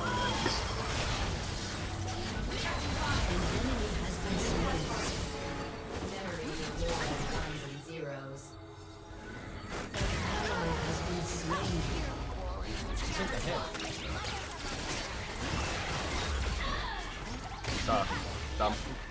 Sorry. Rise on Kate.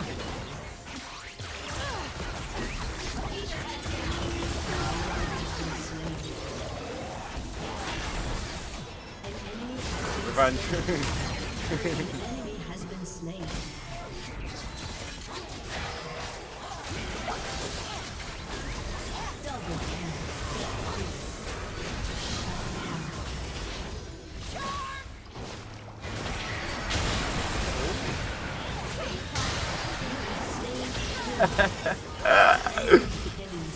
Space him out. Oh, shot for it!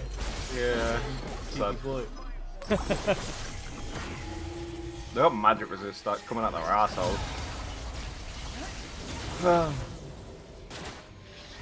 If someone's rocking my mandate, it's additional 50 points.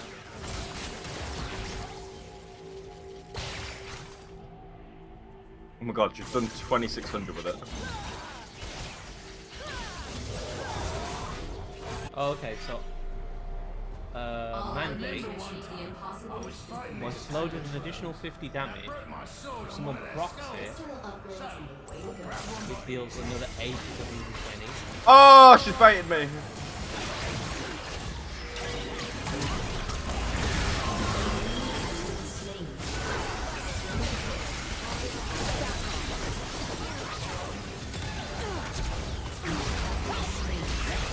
He just hopped on her head. This champion's so dumb. Oh man. It's that Lichbane spike, isn't it? Yeah, Lichbane second is insane. They've got 15 seconds on me ult. Yeah, your next attack is enhanced with 205 damage. God, it's a lot. Why am I getting big?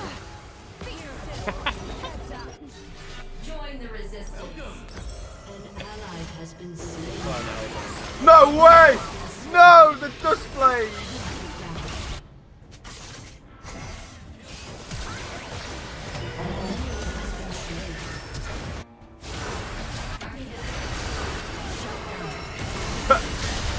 Picked up absolutely no one. Nice. Sorry, we can see So AIDS. Fucking hell. you. Sorry, Stay, you've been playing.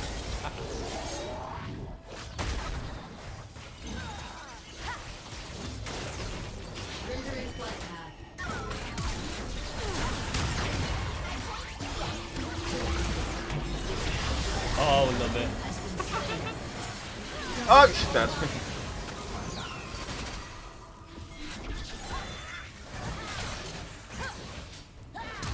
Oh, he's got flash. 1 second, 1 second. Ah! Flash abusers. Yeah. Well, he's 1 HP, he can't do anything. Oh, he's dead. They'll go Void or Hourglass. You'll probably think outplay him harder Void. with Hourglass. I know, but it's Caitlyn truck. It makes me nervous. Oh, that's true as well, yeah. An enemy has been slain. Shut down.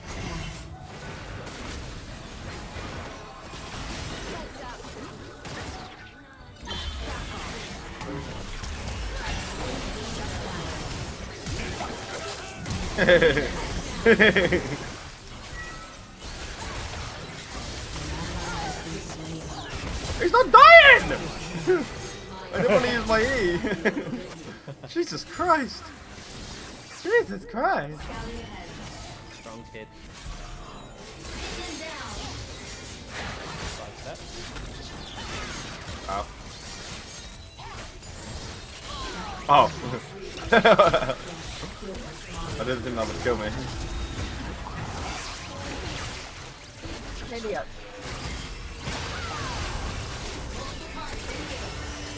Enemy has been slain. An ally has been slain. Memories are what make us whole.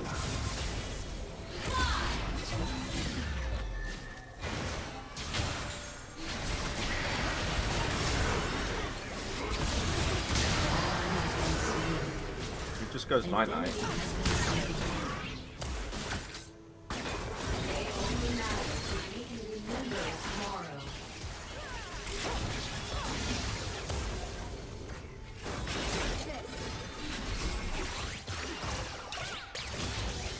Oh, Jinx, I just got level 3 ult. I would not get in the same postcode as me.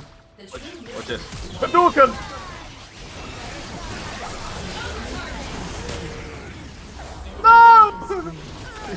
Your ult killed him. Yeah. You robbed my I'm kill. aiming for her.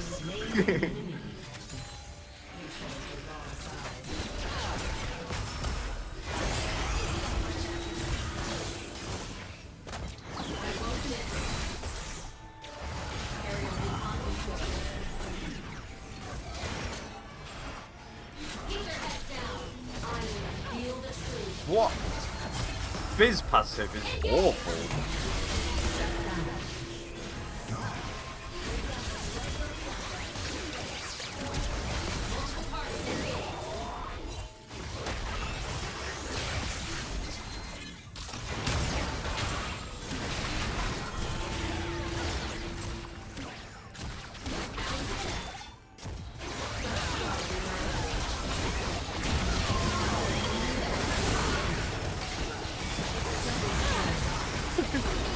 Oh my god! I stood on a trap, she did 1250 damage to me. Oh my god, lord. Start dancing.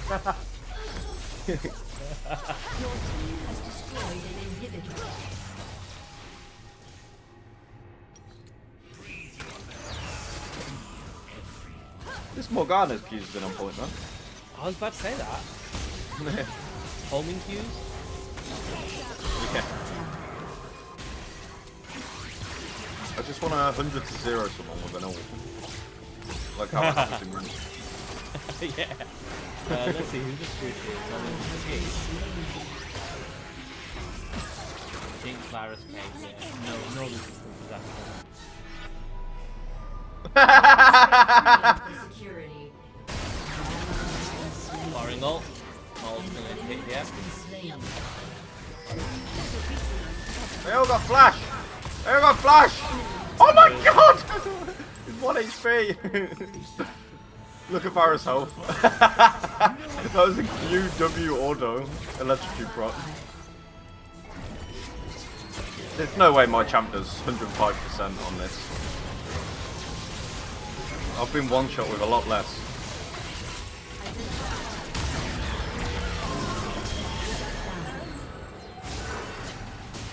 Is that your ult damage?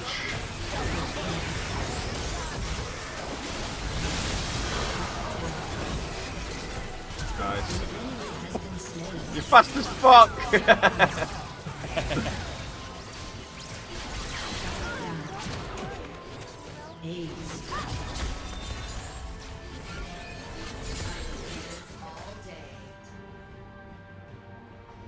How'd you flash with Ziggsy? It never seems to go off right. I sort of land. Big E. Your team has destroyed a turret.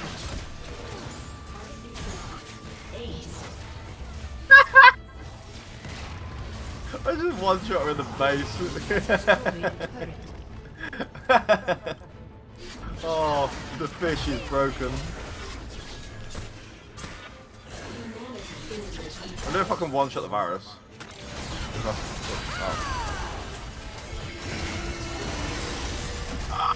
An enemy has been slain.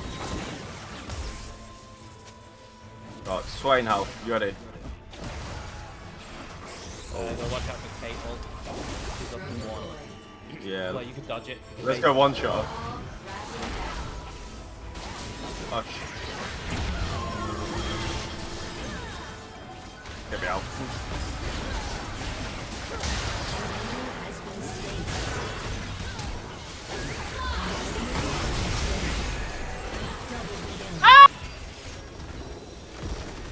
I flashed, but the game ended. Victory. Yeah. I dodged so many abilities on that, I felt like Faker. I don't know, for some reason when you play Ashe, you actually dodge more. Yeah. Like, it's just something subconscious. It's really cool. You're just slowing them and they're trying to hit you. You predict the skill shot and then you just hit them with another W. I love playing against Seraph. When you dodge all three and then you just all, yeah. and then you're like, Make him look like a fool. Alright, buddy, the next game started. I'll catch you later. Okay, Sam. Play another ranked. Cool, enjoy. Good luck. I'll try.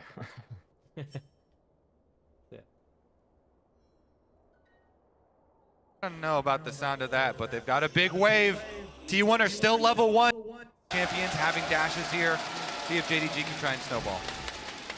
And what I want to highlight as well is that we have already seen the blueprint for what a win of both of these two teams like. I think T1 are always going to look for early leads, whereas JDG are looking for the mid-game fight. And you can look to connect your League of Legends account with Prime Gaming to grab the exclusive Braum W emote. You might have some time here because T1 seem uninterested in contesting this 5-man level 1 instead. Priority here. Firstly, big openings for them, even though they ended up losing game number 2. But this one, JDG take matters into their own hands. Oh, they do have vision. Kill it, kill it. Oh, they Okay. want this. And of course, it's really tough to fight level 1, especially against Halo Blades Varish, Halo Blades Ashe. Incredibly powerful level 1 overall. Yes, Closer is strong, but the raw burst damage is big. Of course, Owner has been spotted out. Faker now on the way in. The call has been made. Potential 5v5 in the brush. Owner being chunked down here. The top laners will lane, but everyone else here. I don't think you can do this really as T1 unless there's massive damage sustained from the red buff, because Talia is so good level 1 also. I don't know. They're just kind of watching here. T1 here to spectate how JDG take a red buff. They do it well, T1 learn, and are forced to walk away. A bit of a disastrous level 1, all things considered, because now Owner, is he even going to be able to grab level 2 here? No. Nice. Kanavi takes away a bunch of the small ones here.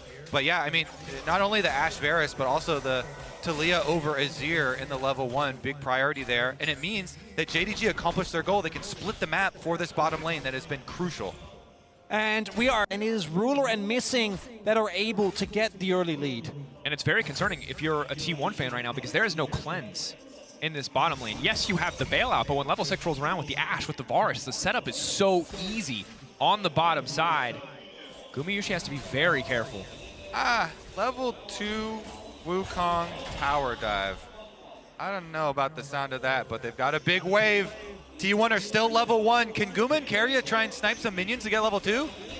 Trying as quickly as they can to lock down some of these level 2 now going in. Kanavi, good damage down onto Guma. Ruler flashing out of safety, ticking and burning, but he will stay standing. Missing!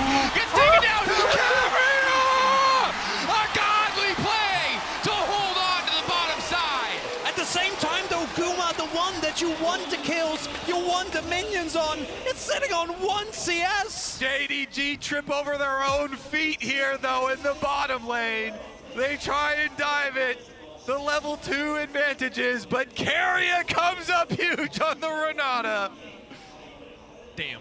That is the corporate takeover right there, man. This man not allowing anybody to get through. Out of all the 4 champions in the bottom lane, if you told me Renata got the double kill, it's the least likely one for me to believe you. But that said, and he's gonna get he got all the minions at the tower afterwards too. So there's gonna be a bunch of extra experience. We're actually gonna see a support higher level than AD carry this game because of the kills, because of the big minion wave that was stacked up there. That's another thing when you're going for these early tower dives. A big part of why you do it is trying to deny those large minion waves, and Kanavi's back again. All right. Yeah, because this wave state is so doomed for T1. They need to try and fix it, but they don't know where Kanavi is.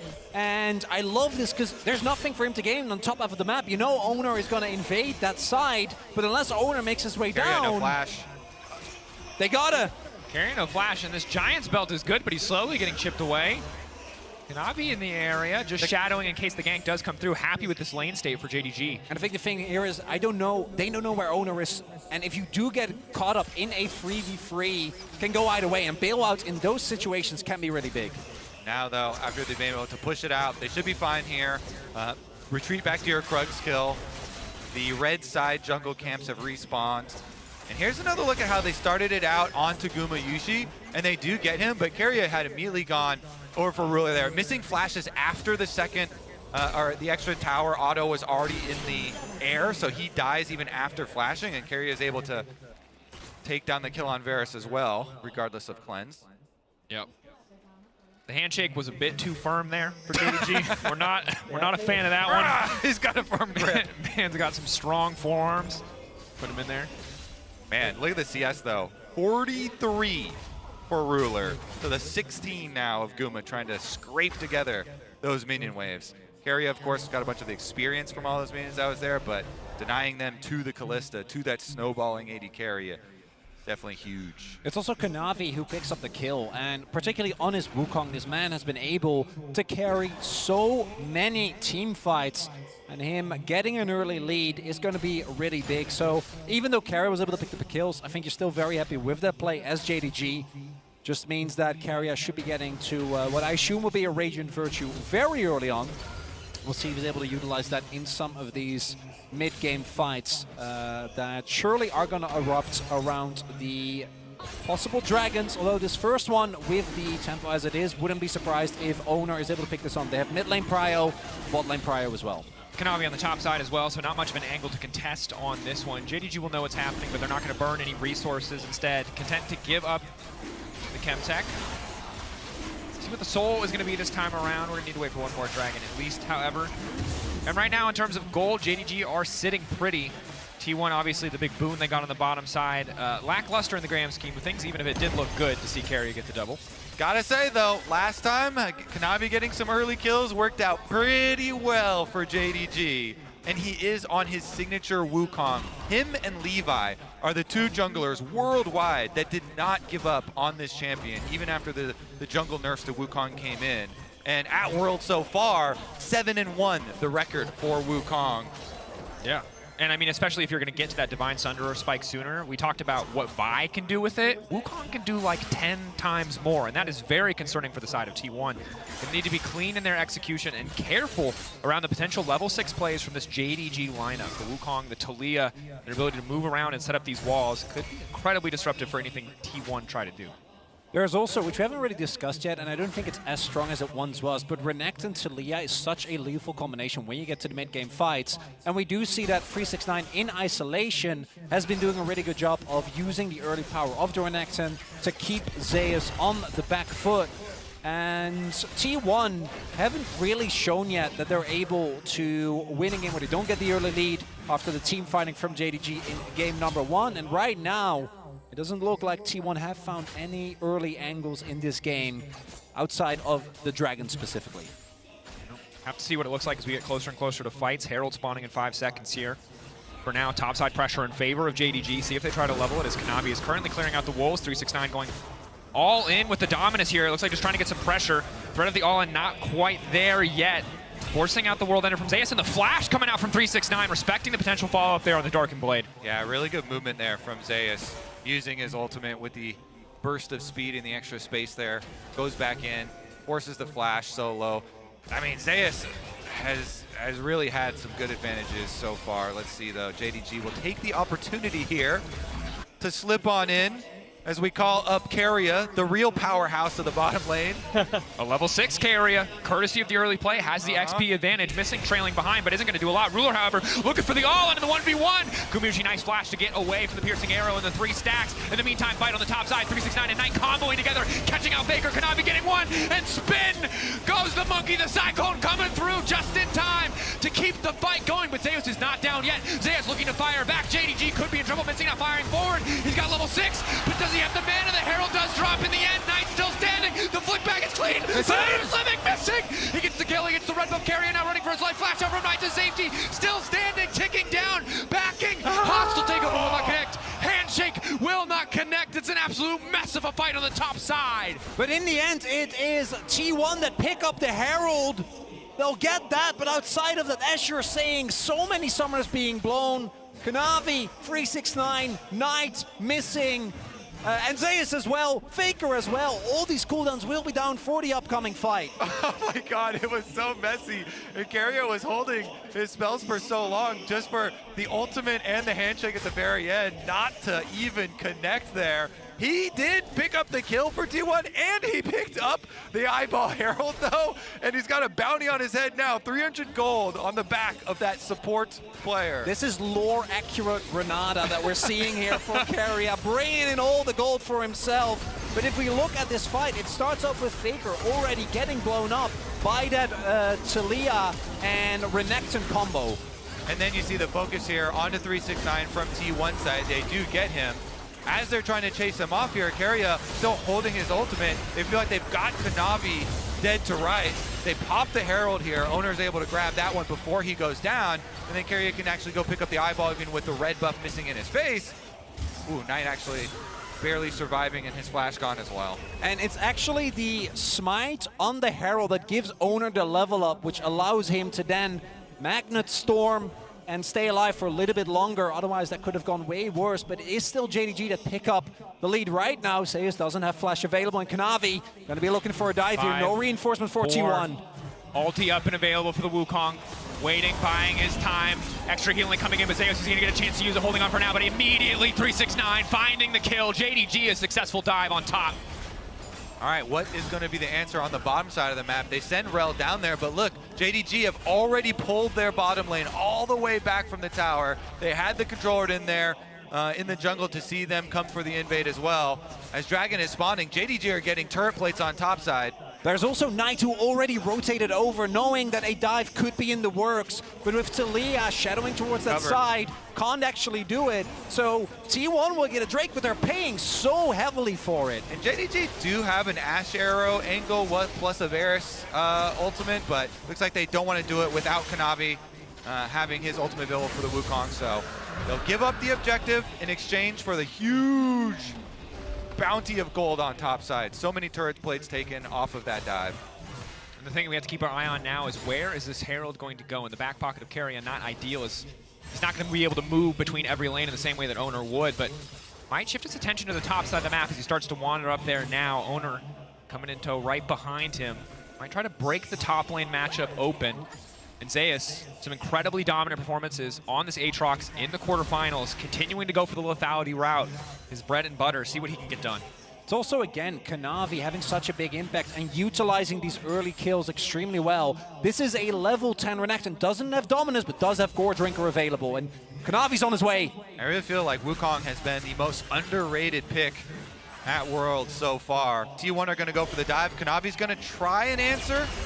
TP now coming in, 369 staying alive for now, no dominance, the Gore Drinker healing now coming in, but Zeus goes in just in time. Hostile takeover will not connect on the real Kanavi, they're still focusing on Zeus. The bailout will not be enough, and they'll say, kill Kanavi, not quite!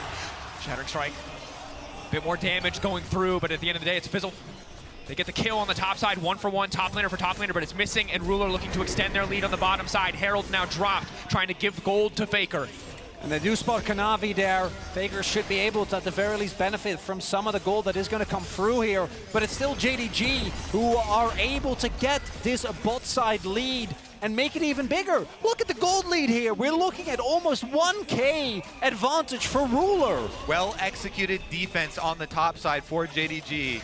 A character down, and they still get the 1-for-1 trade, plus allow for the extra money here.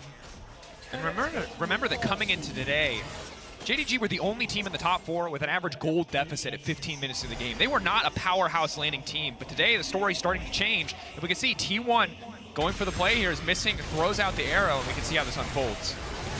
And it is actually the arrow that ends up being big because Zeus otherwise can just get out there, might be able to survive, and then T1 can take a big win, then use their threat and try and play for a Herald play afterwards, but instead, they're not able to take down Kanavi. They don't get the bailout resets, and it's JDG that gets out ahead. A really good Kanavi clone there. Kanavi now going in the arrow just around the corner. The bar assault's going to be there as well. Keep your eyes on Ruler. Where is he going to throw it? Owner trying to break the play out. Guma keeping his support alive. Does not want to give over the 3-0 shutdown to the side of JDG, but JDG keeping the pressure up, keeping their eyes on the tower.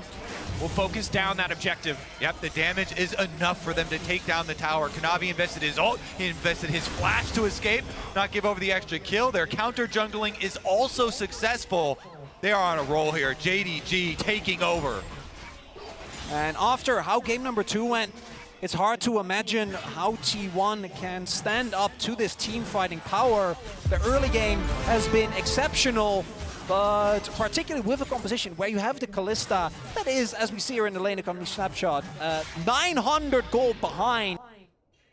Crucial that T1 have been able to grab. They don't have to concede. Kanavi's going for a lane game here to counter. Because in 40 seconds, be a Dragon to fight it, because if you look at the cooldowns that are available on JDG, it becomes really, really hard to consistently lock someone down, even with the power that Rel has. I want to see, since T1 have been able to get early access into the river here, Renata can shine. If you get an ultimate, you can cover either one of these entrances into the river, and JDG right now are funneling on through. they're going to be forced into one of these kind of confined areas. Ruler zoned away from this choke point here. If they take too long, need to pick their moment aggressively. JDG lower and lower.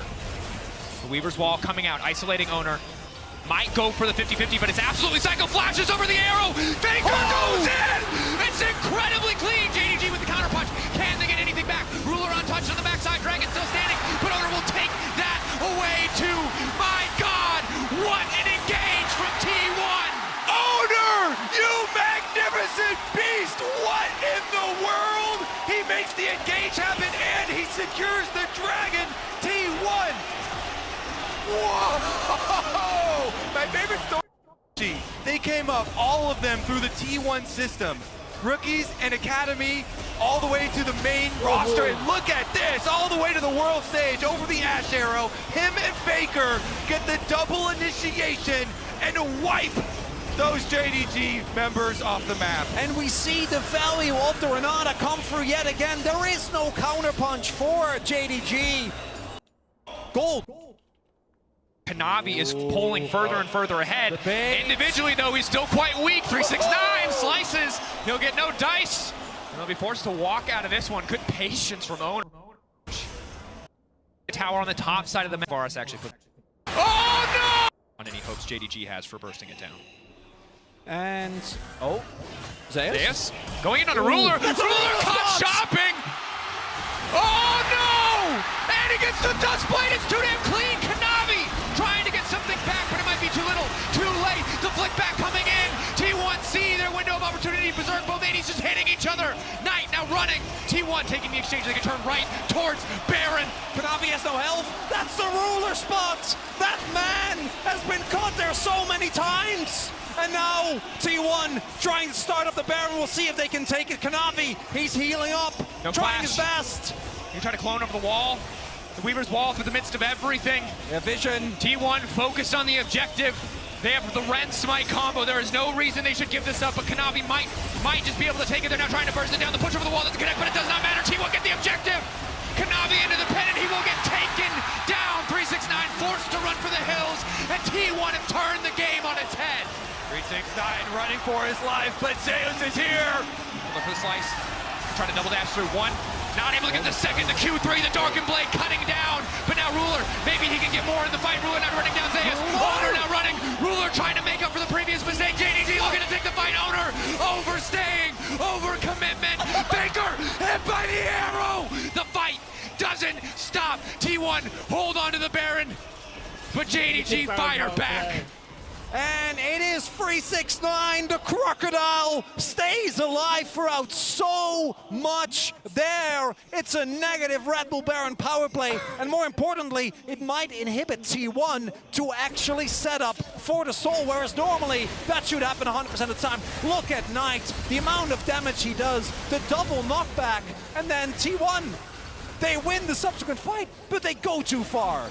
Yeah, look at Guma and Karya's health so low here, trailing on the backside, while the rest of the T1 members trying to play off pressure, trying to chase down the Crocodile. Knight and Missing come in, Karya gets deleted from the outside, and then Ruler here, peeling for 369, keeping him safe. 369 baiting him in, Q healing on the outside, then the stun onto Faker almost was enough to chain into the seismic shove, but not quite enough. They just get his flash. And there was a big miscommunication because Faker was backing while the rest of the team was like, oh, it's fine. We got 369, and they most certainly did not. But T1 still have the Baron buff available and should be able to set up for the Soul Point. Flash available on Knight. Potential for playmaking is big. Kanavi caught out. Zeus trying to run him down. T1 taking control of the area. Eyes on the Soul. Their #1 prize, but both carries are flashless on the side of T1. They have to play flawlessly. If they miss position even once, it could cost them. Missing's ult up and available. The Ashe can find an angle. It can all fall apart. Zeus got out a bit here. Forced to retreat. Dragon, objective, getting lower. Weaver's Wall bringing Knight into the fight. The entire team split. Arrow going wide. That's massive. 369 going to the pit, trying to isolate and take out the jungler. T1 now need to turn. It's the hostile takeover connecting. Who can get the objective? And the steal coming through in time for Kanavi, but the fight is not done. Missing on the backside. Vulnerable on his lonesome, but JDG pulling back slowly. Surely they have no jungler, but they have the objective. T1 desperate to get more. They know they need to get something here. Pushing in. 369 over the wall. Knight continuing to poke. It's diligent. It is controlled. 369 now going in, forcing out the ultimate. Missing has been caught out. Missing will go down. The flash buying a bit more time, buying a bit more space, but he will get killed. It is only a matter of time. Zeus finishing up the fight. At the end of the day, JDG gets the Drake, even if T1 get the consolation prize. Successful heist for JDG, because not only do they deny the soul, and are they able to get themselves towards more dragons, but additionally, and the most important part, the Baron buff is now gone. T1 actually weren't able, because of the topside play, and then this fight, to utilize their buff to get more objectives. All right, keep your eyes on Kanavi. He sacrifices his life to go in here and steal the dragon and deny the soul. They're trying to focus on Owner. 369 goes for him. They stun him. They seismic shove him. They keep him out. He smites early, down to the 300-something HP there, and then Kanavi's able to get it, but Kanavi just pops in the middle of T1. The sacrifice. And then they kind of get kited here and chased down, and you know, in the end, Be careful though, because the rest of T1 is... Call it Chronicler, but Kanavi in the meantime just trying to isolate Zeus. He needs to be careful though, because the rest of T1 is now coming in, missing running for the hills, but he surely will go down. Faker grabbing the kill, 369 being forced out of the pit. Locked up, Cloud Rift, taking him out to safety. T1 finding the kill on a missing, but not a lot else. Priority in their favor. They're going to get mid first. They're going to get push 1 minute and 30 to the Baron. And the main goal here is going to be to try and get control of the Baron, force JDG to face check, and JDG not having control, a lot of their poke from the Talia, from the Lethality Varus, isn't going to be nearly as easy to hit, and it takes away a large part of power for this JDG composition. And we know how many times these games come down to item spikes and they come down to summoner spells. Kanavi not having his flash in that next fight could be massive. Missing his heal, probably not as big of a deal, but that Wukong not being able to immediately find backline access could cost them dearly, especially as each and every member of T1 has their flash up and available. so much tension here in this game to see if they can break it open. JDG dispersed into the 1-3-1 here. Ruler in your ruler position, trying to hold that wave. Should be calm as T1 get a little bit deeper vision. And it feels like such an important breakpoint, because this is the first game that hasn't been very much in favor of one of the teams. Winning this gets you one game away from making it to the World Finals. This is the most close game we've had so far. T1 do have Dragon advantage, but JDG have an incredible team fight come themselves as well. And if you look at some of the star players here, Ruler got a lot of the early money. This Varus is on 3 items with transformed Muramana. This Varus poke is unreal right now. 3-item power spike with the Lucidity boots as well. So much cooldown reduction, so much poke damage available here. He's the one who tries to take over mid lane Prush. They're even going to use Knight's ultimate to try and get some extra damage on tower here. It looks like they don't want to step up to it. Have to be careful. Maybe not expecting 4 members of T1 to be there. Zeus walking up to the mid lane as well. The poke from Ruler can be devastating. T1 can't spend too long trading blows in the mid lane against this Varus, or too long setting up and taking objectives. Topside control, topside vision control in favor of T1. A bit of vision in the pit means JDG don't have to be too scared, but they might be fishing for the angle. Arrow going on to the jungler. Flick back is there, looking to burst Owner, looking to taste him out of the equation. The pullback is there for Guma. He will keep Carry alive. Fate's call. But it's the fate of T1 to lose this Baron. Zeus playing on the edge here. Step forward. Darkened Blade, Q2 coming out. Just a bit of poke though. JDG looking to take control of the area, but they don't quite have all the vision that they need to walk in. Oh, Zeus is on the watch.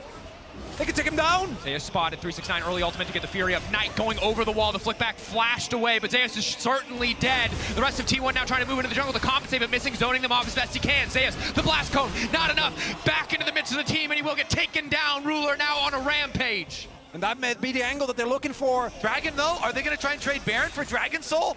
They've got Callista. They're going to try and rend it. Gumayusi's going to try and rend this dragon. They're going to try and get Cloud Soul in exchange for the Baron buff. And the immediate win going to be there for JDG. We know how deadly this team is when they get their hands on a Baron. T1 starts off with missing, finding the arrow onto Owner. Ends up going down. And it snowballs from there. The vision control pivotal there, because if Zeus goes unmatched and JDG start that up, it might have been another play entirely. JDG able to pull out, at least on the short term. JDG have had some of the most devastating Baron power plays of any team at the tournament. Let's see what they can get done with it, because they did pay a decent price here in the form of a permanent Dragon Soul to the side of T1. Have to be careful, have to respect that soul. But for the next 2 minutes and 20 seconds, it is JDG who are favored. Not quite enough members in the mid lane to bully this tower down, but the empowered cannon minions will be more than enough. And again, eyes on Ruler! Kuma forced to flash. Clean arrows from missing this game. Owner has to be careful here. Flick back, not quite going to connect. Owner able to walk this one out. A tier 2 tower in the sights of JDG. They should be able to get this easily. A similar story for 369 on the bottom side. T1 just need to weather the storm. And the heal is good in lane, but once you get out, it is very tough not to have the cleanse. Deus on the flank. Deus on the side. TP coming in. Faker looking to make the flank against Ruler. Owner goes in! And again, the combos are clean. The hostile takeover is damn well hostile. T1 looking to leave no survivors alive. 369 admits the entire team will get absolutely nothing. T1 in the clutch are too damn clean. Faker predicts Ruler's flash. He gets there first. He catches him with the ultimate. It is a clean ace. The T1 gonna go up to match point. And it's Faker that sets it up. Owner that knocks it down. So much. This might be another To match.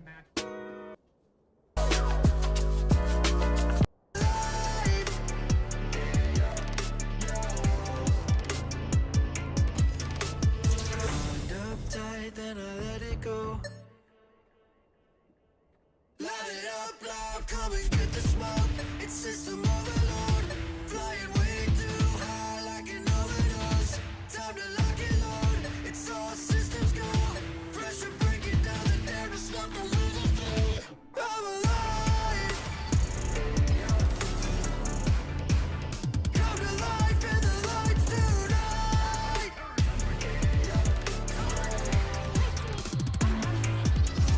I was crying through the ashes just to cross the line. Now I'm standing in the fire.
As they can to lock down some of these level 2 now going in. Kanavi, good damage down on the Kuma. Ruler flashing out of safety, ticking and burning, but he will stay standing. Missing! Gets taken down. Carrier! A godly play! Might go for the 50-50, but it's absolutely psycho. Flashes over the arrow. Faker!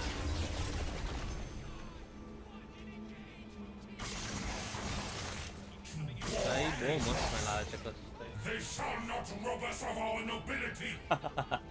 We shall stand and spit venom at our tormentors.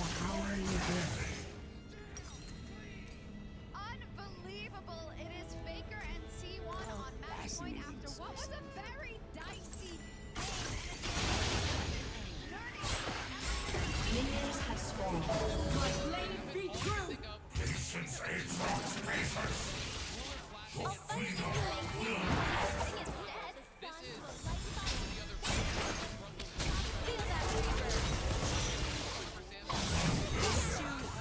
I will show you.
of the Ages on sale now.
Good, little light.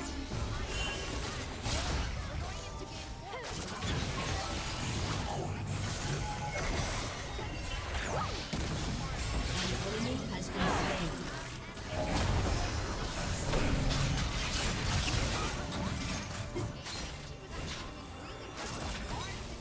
In difficult executions, they worked out of this. It actually needed that play from T1. So what are we thinking? Yeah, I mean, I think the thing they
defeat. Single-handedly win fights. We've seen them do it countless times, and they have no choice at this point. Keria walking in, getting a little bit of early chip damage. Rain of Arrows coming down as well, just to follow that up. Ruler should just be able to back here, not a big deal. A bit more money in the back pocket of Keria. I imagine he gets all 3 stacks there, so probably can go back, opt for a pot if he so chooses. No, forward. Kanavi definitely a very good Belveth player. Played a lot of games of it, and their eyeballs are on those Raptors we're talking about. But T1, well aware, trying to defend, should be able to do so. Keria's even made a recall. Look at the Bard coming down mid lane. Keria's kind of hovering at the mid ground here, just in case JDG were to make a hard push. But of course, with full vision, we know that the JDG bottom lane is down bottom, and so they're not going to go for the hard force on Raptors just yet. No, the ideal world of starting enemy Raptors on Belveth will be denied for now, at least. See what Kanavi can do to steal some of those away as we move later into the game. Early lane phase, have to see if JDG can get any priority here. Guma not opting for Hail of Blades, so not quite as keen to go for lane prio. Instead, trying to match the scaling that Ruler is going to bring to the table with the Zeri. Yeah, going to be the lethal tempo and call as well, so him and Keria going to be very happy to just take it easy in this lane. And we have already seen against LNG what Guma can do on this very auto-attack focused Varus. The early laning phase is going to be really big. Duno missing, going for the healer, Keria for the ignite. And both junglers expected to path towards the bot side of the map. Early level 2 is there for JDG though. And for Owner, we know how impactful he can be in the early game. It has been a story of junglers pretty much across the entire series. But for Owner on this J4, a bit more pressure to make some of these early plays happen. Topside going well for Zeus here. Early levels for Aatrox difficult. Dark and Blade cooldown is simply so long that it's hard to find good opportunities to trade back. Zeus stacking the wave here. Not a lot of dive threat, but can go for the Q3 if he wants a bit of extra poke. So tense here. With Zeus pushing in on top side, knowing both junglers pushing away from the top lane. Zeus getting a lot of harassment done under the tower even, using his aggressive E here as he's able to push up. Meanwhile though, bottom lane, supported by the junglers clearing down towards them. The Lulu Zeri early on, getting control of the minion wave, and being able to use that for their safety.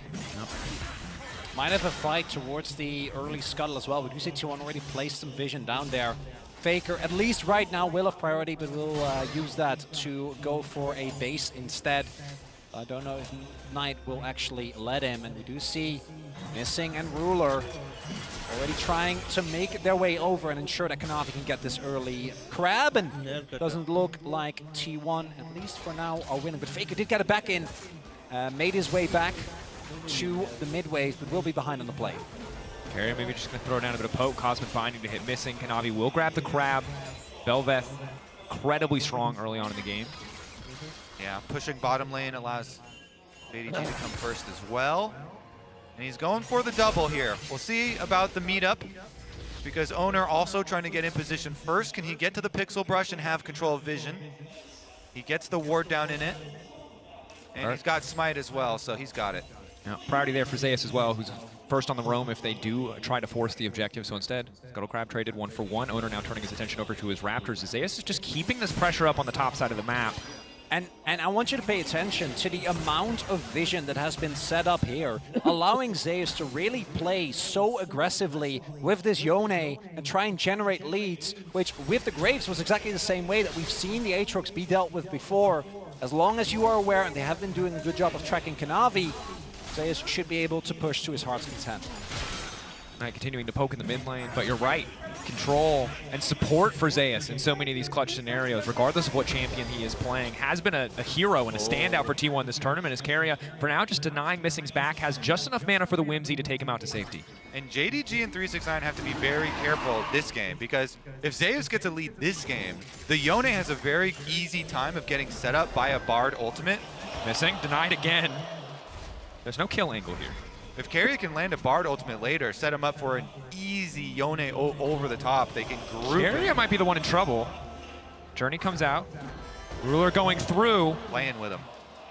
He can go over the wall. Yeah, big thing here is that the wave state obviously is kind of rough. We'll see if Ruler is able to actually shove it in, but with the wave just now coming in, I don't think he will be able to without missing. Might have to give up some CS here. One thing that is really big though, and I've seen a lot of Zeri games come out, as I think Zeus actually went for the... He did. He went for the Fate yeah. Seal. He completely whiffed. Looked like a nice sidestep from 369. No flash burn means pretty favorable trade. But no one on T1 is 100% secure in locking down this area, right? There's no Nautilus, there's no Vi, and that is something that Ruler in the past, particularly with the shielding that he's going to get from Knight, from Missing, has been able to utilize insanely well. It was, of course, a different era of Zeri. Don't quite have as much agency as you did back then, as Keria going for a play, but will get spotted on the ward. Kanavi coming in. Owner waiting in the darkness. Don't want to commit to the play there. They gotta know. They're late on the bot lane roam. Yes, Keria gets out of lane, but for now, Guma forced to just catch that CS. Faker waiting as long as he can, trying to hold on to the shifting sands. Turning their attentions to the bottom lane. Guma only level 5. Keria. The short tunnel. Yeah, if you've ever played Bard, that's a classic. That's the little stubby guy right there. Not going to do much. That's why you normal cast and don't smart cast the Bard portal. It's the dragon nub. You just get a little... Do note, there are no teleports for either top laner here, so if we do get a fight for this dragon, or at least for the scuttle, it will be exclusively between 4 versus 4. Owner going in, decent bit of poke damage. Just the EQ as well as the Iron Spike Whip. No level 6 again. Guma at 6. Carry a flash to the wall, locking up Knight. It's a clean play. Flag drag, flash forward. Committing on Knight. The shockwave now coming in. Faker turning it right back. First blood. Everybody getting out. That's a one hell of a magical journey. They'll get the kill back onto Owner, but now they're in enemy territory. Cosmic Binding is good, but here comes Kanavi. Locked up, nowhere for Faker to go, and JDG fire back, but Zeus on the top side going all in. And still. Ruler is rich. Both of those kills going into the Zeri is exactly what JDG want. Get this Zeri super fed. You have the Lulu and the Orianna. Double supportive scaling here for the pentakill machine. And it's specifically the stall from JDG that ends up being the big difference maker there. Guma doesn't initially join the fight when Keria goes in. And look at the heal and shockwave combo. Even with the flash, it's not enough. And it means that Guma doesn't actually hit his ult. JDG with the full health bars are able to cut off the escape. And Ruler getting fed on Zeri this early. I've seen countless times, and it does not end well for his opponents. Yeah, that's about the worst possible thing that could happen if you're a T1 fan right now. Oh yeah. Ruler Zeri getting ahead, definitely a big concern there. Able to go back and buy the noon. Quivers is now locked up. Fate Seal gonna take him out to safety. 369 not able to get in front of it and stop the dash. I like the call from JDG, you know, the full rotation up to the top side of the map, trying to play off of those 2 kills that they got so they can rush down Rift Herald for the Bel'Veth, use those Bel'Veth Voidlings for pushing along with the pop, and continue to snowball him. It also takes away a lot of the power that Zeus was having in this isolated 1v1. Now Kanavi on the Bel'Veth got an early Herald. That's a best case scenario for JDG, and they're looking for more. Zeus no ulti, very vulnerable if they do want to commit for the all-in, but Owner and Keria in the area. Right here beside him, level 6.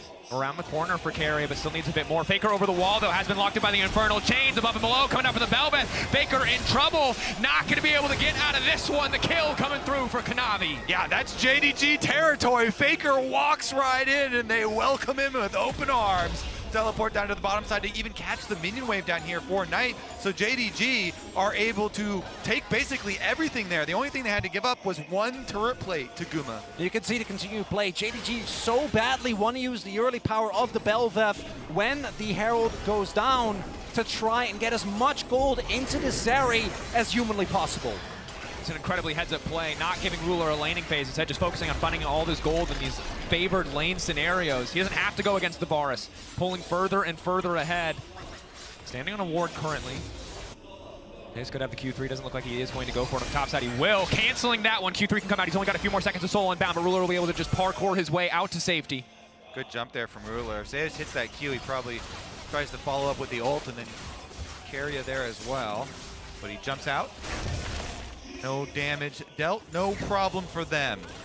Easy reset afterwards, and very comfortable early lead here for JDG. Not only is it the magnitude of the early lead with the gold here, but it's the concentration of it in the exact perfect spot. Yes. Just continuously canceling these backs. Actually pretty disruptive to the side of JDG. Yeah.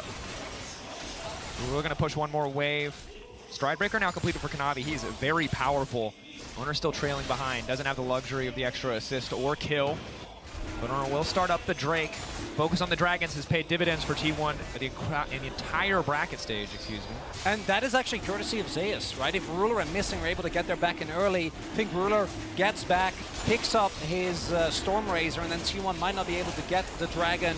We'll be getting that though. Still think JDG is going to be very happy with how this early game has played out. Very early Storm Razor and call finish on Ruler. I think he was sitting at like a, 700 gold lead already this early on in the game on a pick that obviously scales insanely well. And early Drake is going to go to T1, but because it's so late, doesn't feel like Dragon stacking is going to be as easy as it was in the previous games. Yeah, and JDG, their eyes are just set on Ruler's inventory. They're like, we get a couple items on the Zeri, and then we will be able to take over. So the price of giving up a couple of early Dragons, they're not as worried about because they have confidence they can win those later Dragon fights and even stop any stacking that T1 start early. And while in the previous game, T1 had some phenomenal team fight execution, and do need that to lock down this Zeri. It's not something you want to have to rely on, these flawless engages. You want to be able to play things a bit more standard, a bit more by the book, and that's only going to get harder and harder as Ruler gets more items under his belt. Because we talk about the threat of JDG. They absorb your engage, they re-engage. That's Zeri in a nutshell. You go in on her, you don't kill her, she pushes ult, she kills your entire team. And a really big thing for T1, I think, is trying to get someone in side lane ahead. And that's why so much attention has been paid towards Zeus. Because if he is unmatched inside, it gives you a pressure point to try and draw apart JDG. Because in the mid to late game, no one will be able to match this Yone in the 1v1. But if he doesn't actually get a meaningful lead, and JDG are able to maintain control of the game, get early objectives, then T1 is going to be stuck trying to 5v5, trying to actually contest for some of these Dragons, some of these Barons, and it'll make it a relatively straightforward task for JDG. Again, particularly with Knight on Orianna, which has been insane throughout this entire series, really the entire tournament, and then Ruler on a Lulu-powered up Zeri. Yeah, it's just a perfectly constructed comp here for the way that JDG like to play around their super carries. Meanwhile, T1 overloading topside as we get a teleport back to the tower from 369. Area thinking about it. That's going to be all that they do up here. Now, Zeus obviously pretty favored in the 1v1. Easy for him to kind of dictate when they do and do not trade, but hasn't been able to break that matchup open quite yet. Maybe it'll get easier once he completes that first item. Luden's now completed for Faker. The crown for Knight, again, aware that he needs to survive on side lane, potentially against someone as lethal as the Yone. And yeah, facing Yone in a side lane is just a nightmare, even with Crown. It does take away, I think, particularly from the engage potential of someone like Owner, as Zeus, he needs to play this aggressive. And you see, again, we've talked about this earlier as well, but it still remains true. There is so much attempted vision here from T1 just to try and ensure that this Yone can get to a decent state in the game. I don't know if it's going to be enough, though. Herald is going to be up in about 35 seconds, and I would expect both teams to heavily try and play towards that. For JDG, offers you an opportunity to get rid of Ruler even further ahead and break open that mid lane turret in particular. For T1, maybe that's the break that Zeus has been looking for. Looking for that angle as Carry, again, just continues to be a nuisance here. Magical Journey takes him out to safety. Gumishi just going to catch the wave in mid lane, so you can get priority here first. 1 minute and 30 seconds left on the Drake. Yes, 10 seconds left on the second Herald. JDG get prio here. Expect they're favored on the objective, and you can see the one strong point for T1 in this pretty rough early game is still Zeus on the top side, on the Yone. Going to continue to track what he can get done with his lead. Constantly moving in, getting some turret plate money for himself, getting that pressure down for T1. The vision. But here it comes. Rift Herald's been started. T1 are here. Teleports are ready for both Faker and Knight. TB coming to the mid lane from Knight. TB coming into the pit from Faker.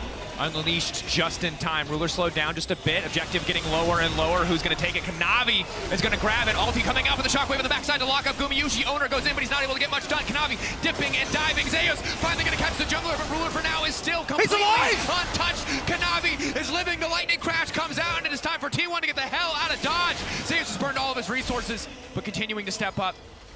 Will walk away, but JDG again, they get the Herald, they keep their jungler alive. It's a perfect exchange.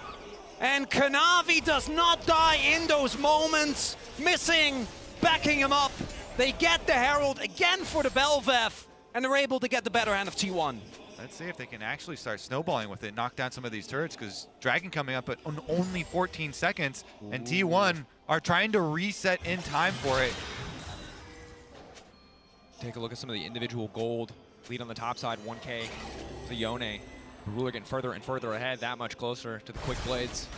Now, T1 do have teleport advantage if Zeus can either get some space away from 369 or even go back to base. Zeus could teleport down to the Dragon fight and kind of sacrifice the push on top in exchange. Also, another thing to think about always when you're playing against the Bard, Kanavi here does have Rift Herald, but Bard can just ult the towers to immune them and immune the charge and nullify most of the effect.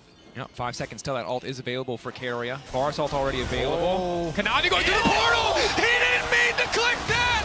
Oh, that's gonna cost him! Still standing for now! Will live! That's a magical journey indeed. Yeah, but not the good kind of magic. And even though Kanavi is able to stay alive, that is a lot of health gone for the jungler, and T1 immediately going to try and capitalize. Navi starting to heal up, has the red buff ticking. They can't contest. But there's no room for JDG to contest this one. The Herald going to be immediately dropped mid. Keria still has the ulti to deny the charge, but JDG barreling in. A lot of members here might be able to break the tower anyway. Still, they're going to break it. 369 caught up. Oh! Gumayushi going to go in for the counter engage. The flash out. Keria flashing forward. Will not connect on the stun. Faker on the flank. Herald still there.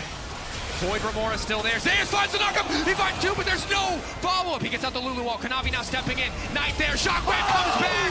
The counter punch from JDG is too damn much, but T1 are still standing. T1 are still firing back. It's a 1-for-1. Oh, these fights are just on the edge. Knight with the shockwave to find them, but the counter kill again under tower. This time around, Kanavi's not surviving under tower twice. And this is reminiscent of game number 3. Neither of these teams are giving up anything for free, and after the charge is denied, it's Zeus going in aggressive, but this is an Orianna that actually does have the crown, and Missing has his defensive cooldowns as well. Is able to wild growth himself, and then the shockwave, it looks like the fight is turned for JDG, but it's not enough for Zeus. Zeus now running, has no fate sealed. Still a big threat in the 1v1 with the rest of the team now on the way. Looks like Hullbreaker will be the second item choice for Zeus, so focusing on that side lane. Kanavi's had some wild clicks so far in this game. The magical journey and then also the crystal there going in. That was very close to being like the worst click of the tournament. But he lives somehow. It's fine. He's okay. It's fine. We learned cats have 9 lives. Bel'Veth has 3. You only get a couple of those before she eventually has to go down. All right, well, we do have the quick blades for Zeri, for Ruler here. Level 11 Zeri Ruler. Now that is a bit scary for T1. They have to give preference on the map right now to wherever Ruler is moving with JDG. The chase down potential of this champion, if you make a mistake, is going to be too much. Way too much. Yeah, we've seen a lot of Zeris just barely get out and then turn a team fight. And it is also fitting that it's Knight and Ruler that I think are going to have to do heavy lifting. 369, just because of the counter pick, hasn't really been able to have the biggest impact. And it was Knight and Ruler together that were able to deny that crucial 5th game from KT with an absolutely heroic play, which didn't involve Zeri, but did involve Knight's Orianna. And it feels like T1 should be good. When it comes to specifically the side lane, they are clearly trying to leverage Zeus as much as they can. But is JDG actually going to let them? And even in some of these team fights here, Zeus in a position to create a lot more pressure than 369's Aatrox. This is a defensive Aatrox. This is the Gore Drinker Sterix, tankier version of it, not the lethality that we have been seeing. Whereas Zeus here will have big damage output. We saw the grouping of the ultimate on display in the last one.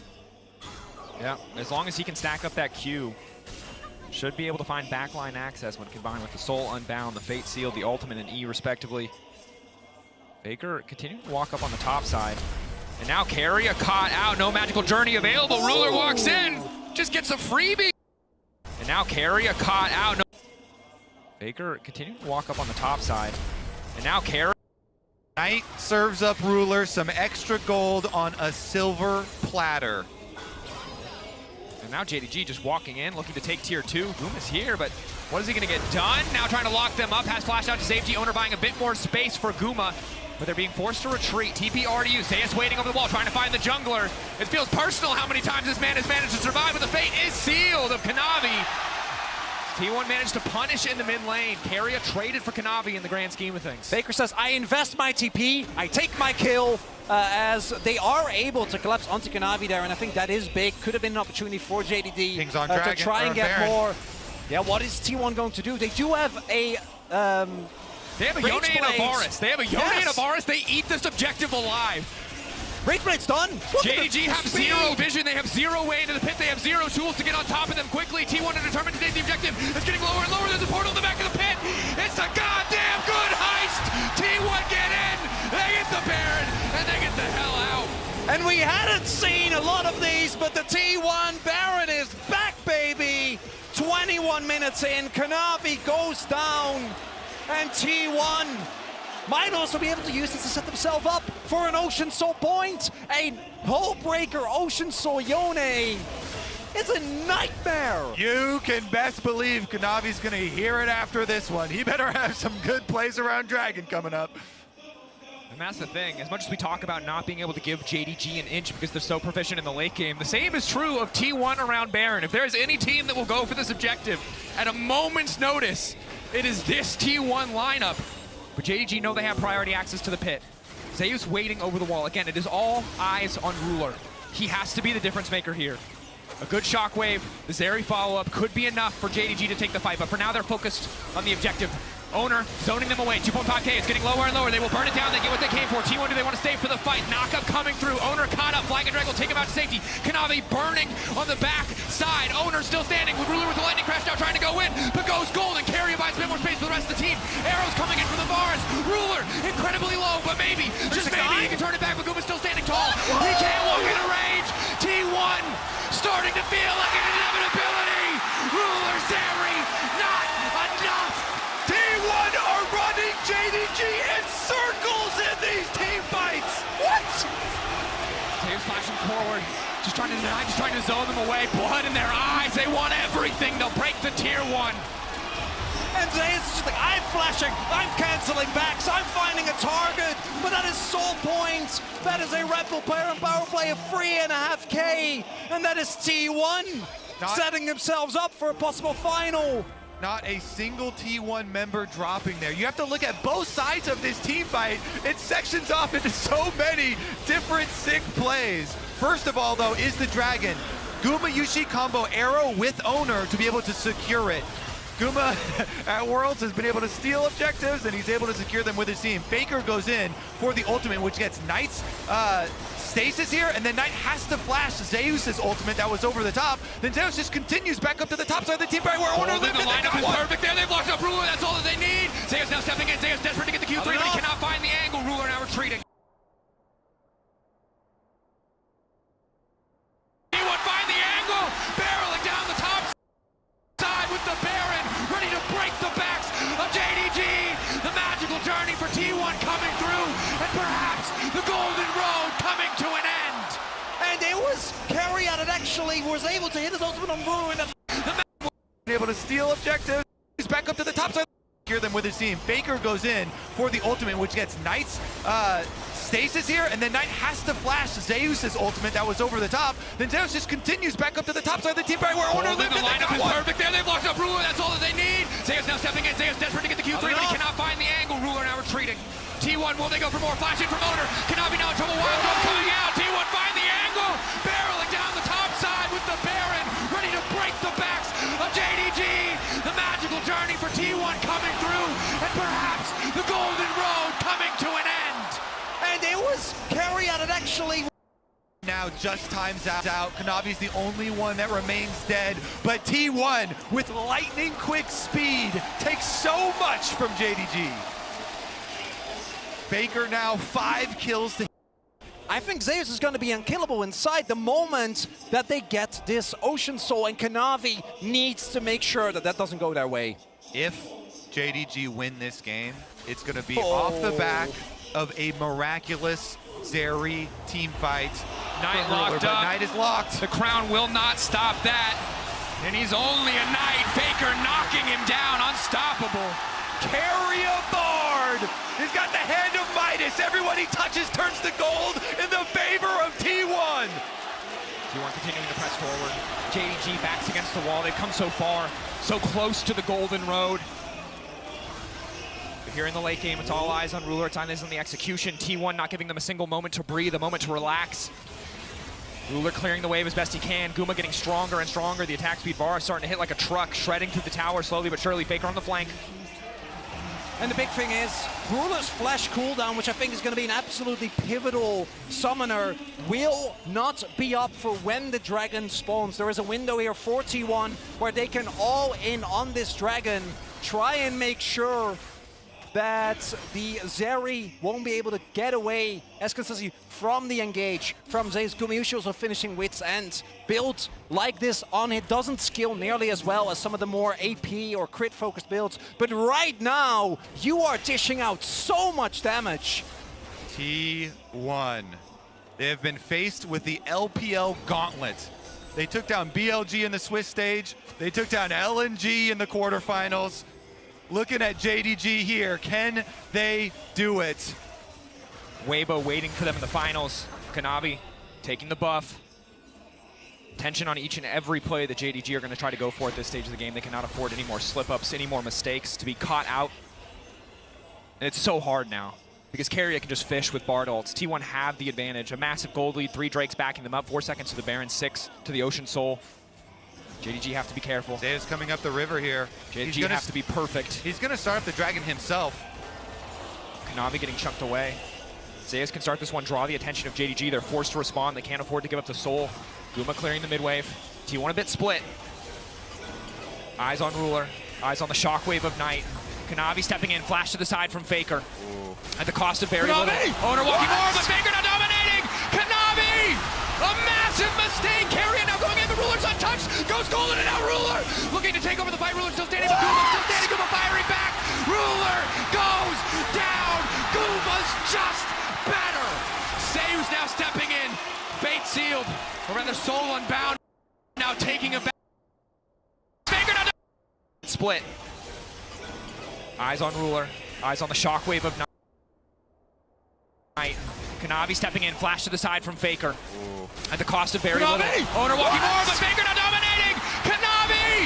A massive mistake! Carrion now going in, the Ruler's untouched! Goes golden and now Ruler! Looking to take over the fight, Ruler still standing, but Guma still standing, Guma firing back! Ruler goes down! Guma's just better! Zeus now stepping in, fate sealed, or rather soul unbound, now taking it back. The Ocean Soul for T1, they get everything they want. It's the death cap! It's the death cap for Faker, the damage! Unexpected! They're gonna get Soul! They're gonna get Baron! Run from it! Dread it! T1 are inevitable! Faker will come for the final spot! T1 will get the Baron! They will get the split push! They've got JDG on the ropes! JDG, they've got maybe one last fight in them. And then a few more after that if they want to claw their way back into this game, but it all falls apart. A single mistake, a single moment where Kanavi messes up, costs JDG so much. He tries to get the W knockup onto Faker. Faker flashes it to the side and then chops him down, and that is the signal for T1. They go all in, Keria onto Ruler, Ruler flashing then onto Gumayushi, but Guma pops him. And it's the player on T1 that had the worst international debut in 2022, but it's him that's been trying to keep and hold down the fort and wins it there. Coming into this tournament, he said, me and Keria are the best bot lane. He is looking to prove it as he breaks the back of each and every LPL AD carry. Gumayushi also said, when questioned, how will you stop Ruler? I won't. I will crush him. And he just did. And now, crucially, Ruler doesn't have his flash available. Knight doesn't have his flash available, just shy of death cap. No real power there for the Orianna, such a defensive build. I don't know if they're gonna have the damage, particularly with Ocean Soul. Ocean Soul Zeus on the side lane. Can't be stopped. He can be slowed, but he cannot be stopped without more members there. 369 will not be enough. JDG know that that's a losing prospect on the top side, so instead they will focus on the bottom side, but this inhibitor will be a continuous weak point. 369 finding the lockup. Zeus snapping back on the Soul Unbound. Will just break the inhibitor. He knows what he's here for. It is slow. It is controlled. It is diligence. The hype moment over for a moment as Kanavi weaves in and out of the exchange, looking for a bit of redemption for himself. T1, explosive fight after explosive fight has put them in a position to close this out cleanly, clinically. Death by 1,000 cuts for JDG.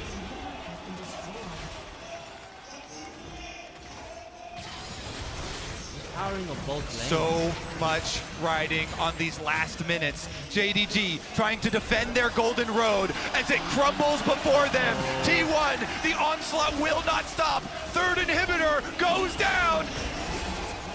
T1 pushing in. They're not done. They've got the Baron still. 36 seconds. 5K Red Bull Baron power play backing them up. Zeus finding an initial knockup, just a bit of poke. A single misstep from JDG and T1 can instantly fully commit to the fight. It's the shockwave. Kanavi getting lower and lower, falling apart under the pressure. JDG's hope dwindling. They've taken down BLG. They've taken down LNG. It is not LPL versus LCK. It is T1 versus the LPL. And they like those odds as they move to finals.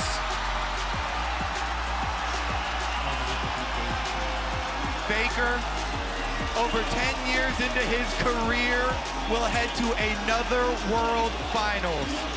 At the head of this squad that has had so much success, but still chasing the cup. The highs and lows of this roster over the last 2 years. The hype in spring after they won, and one of the best splits of all time. And not able to deliver again at MSI, again at Worlds, again this year. And now they get another opportunity. And for Faker to beat Ruler here, to go on to the finals, in front of a home crowd, to return to Seoul, to return to the final stage after a tumultuous year, a tumultuous summer, where they looked lost at times, where Faker wasn't even there for a decent chunk of it, is an incredible, incredible achievement. We were ready for 4 LPL teams in the semifinals, but T1 denied the odds then, and they continue to do so. Their opponents, JDG, a solemn bow, as their golden road is denied.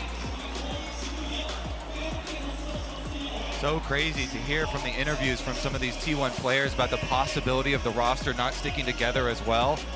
But what a way to go out if they do. A finals placement again here at Worlds. Another chance. And it showcases again why the Golden Road is such an elusive goal. Because the meta mid-tournament has shifted so much, and it's why so many teams have fallen short, because the amount of depth you need to have is almost impossible to ask from any team. You need to have the depth, and you need to show up each and every day. If you slip up one day in the bracket stage, your entire year ends. And that was what it was. And you know, hearts out to the side of JDG, to Kanavi, who will be kicking himself for the rest of his life about the mistakes that he made in that game. That is horrifying, but also incredible. That is the high and low of this sport. And today, T1 get to live on that high. Faker gets to live on that high. They are moments, series, 5 games away from lifting the Summoners Cup. And it's incredible to see how no matter how many times they're doubted or counted out, they just keep coming back. And how T1, as you said, have shifted the meta themselves. Moved it towards these bottom lane picks. Zeus here even pulling out his Yone. Such a huge influence from the top side. And look at that, the passion. Casterjun, the GOAT. Casterjun, absolutely the GOAT. Unmatched, truly. Yeah, I mean, you can feel it in the stadium. All of Korea behind T1. It's crazy. It's vibrating in here. Yeah, and we're gearing up for an interview in a few moments, but in the meantime, I mean, just appreciating this moment that, again, we were so close to 4 LPL teams. T1 defied expectations. Faker said, not in my house. Not in my house. LNG, the favorites in that series. T1 struck them down pretty effortlessly, showing us a new meta, built on the backs of some earlier performances in the tournament. And then in this game against JDG, even in the mid to late game fights, we saw them show up clutch to bring it home for Korea and for T1 fans everywhere. It's a culmination as well of the development that this roster has seen over the last 2 years. One of their biggest criticisms, and I don't think it's fair to just point fingers at draft. I think that there is so much more that goes into a game of League of Legends, but it's undeniable that T1 have not been able in crucial games consistently to find the angles, and whether they are able to actually make it happen until the end, that remains to be seen. But at least up until this point, they are very aware that meta read is everything, and it feels like it's also one of the big advantages they had today. This Yone coming out, even though we've seen Zeus play it before, I think was absolutely pivotal. And I think the other person that you saw in the previous highlight that I just want to continue to draw more attention to, not as if he's not going to be basked in so much praise, but is Guma. Oh, yeah. You know, this is a guy who started his career talking a lot of smack and not being able to back it up. Now he's regained that confidence to talk trash heading into a series and to back it up. We saw it against Gala, the 1v1 in bot lane of Felius versus Varus. We saw it in that fight as well, taking out Zeri. Varus, a powerful champion, certainly, but just playing it to perfection in those final moments. It was perfect. Ruler literally flashed into his face. He stood his ground and popped him. Yeah. Massive, massive stuff for this T1 team. The smiles on their faces, and you know they truly appreciate it because they have been so close and not been able to complete. There we go. And that's enough from us. Let's send it over to the winner's interview. Guys, we're here joined by Zeus, owner on the side of T1 after taking down JDG in the semifinals match. Congratulations. 자, 제우스 선수 T1의 2년 연속 월드 결승 진출을 축하드립니다. 일단 소감을 performance in general, so I'm just so glad at the moment.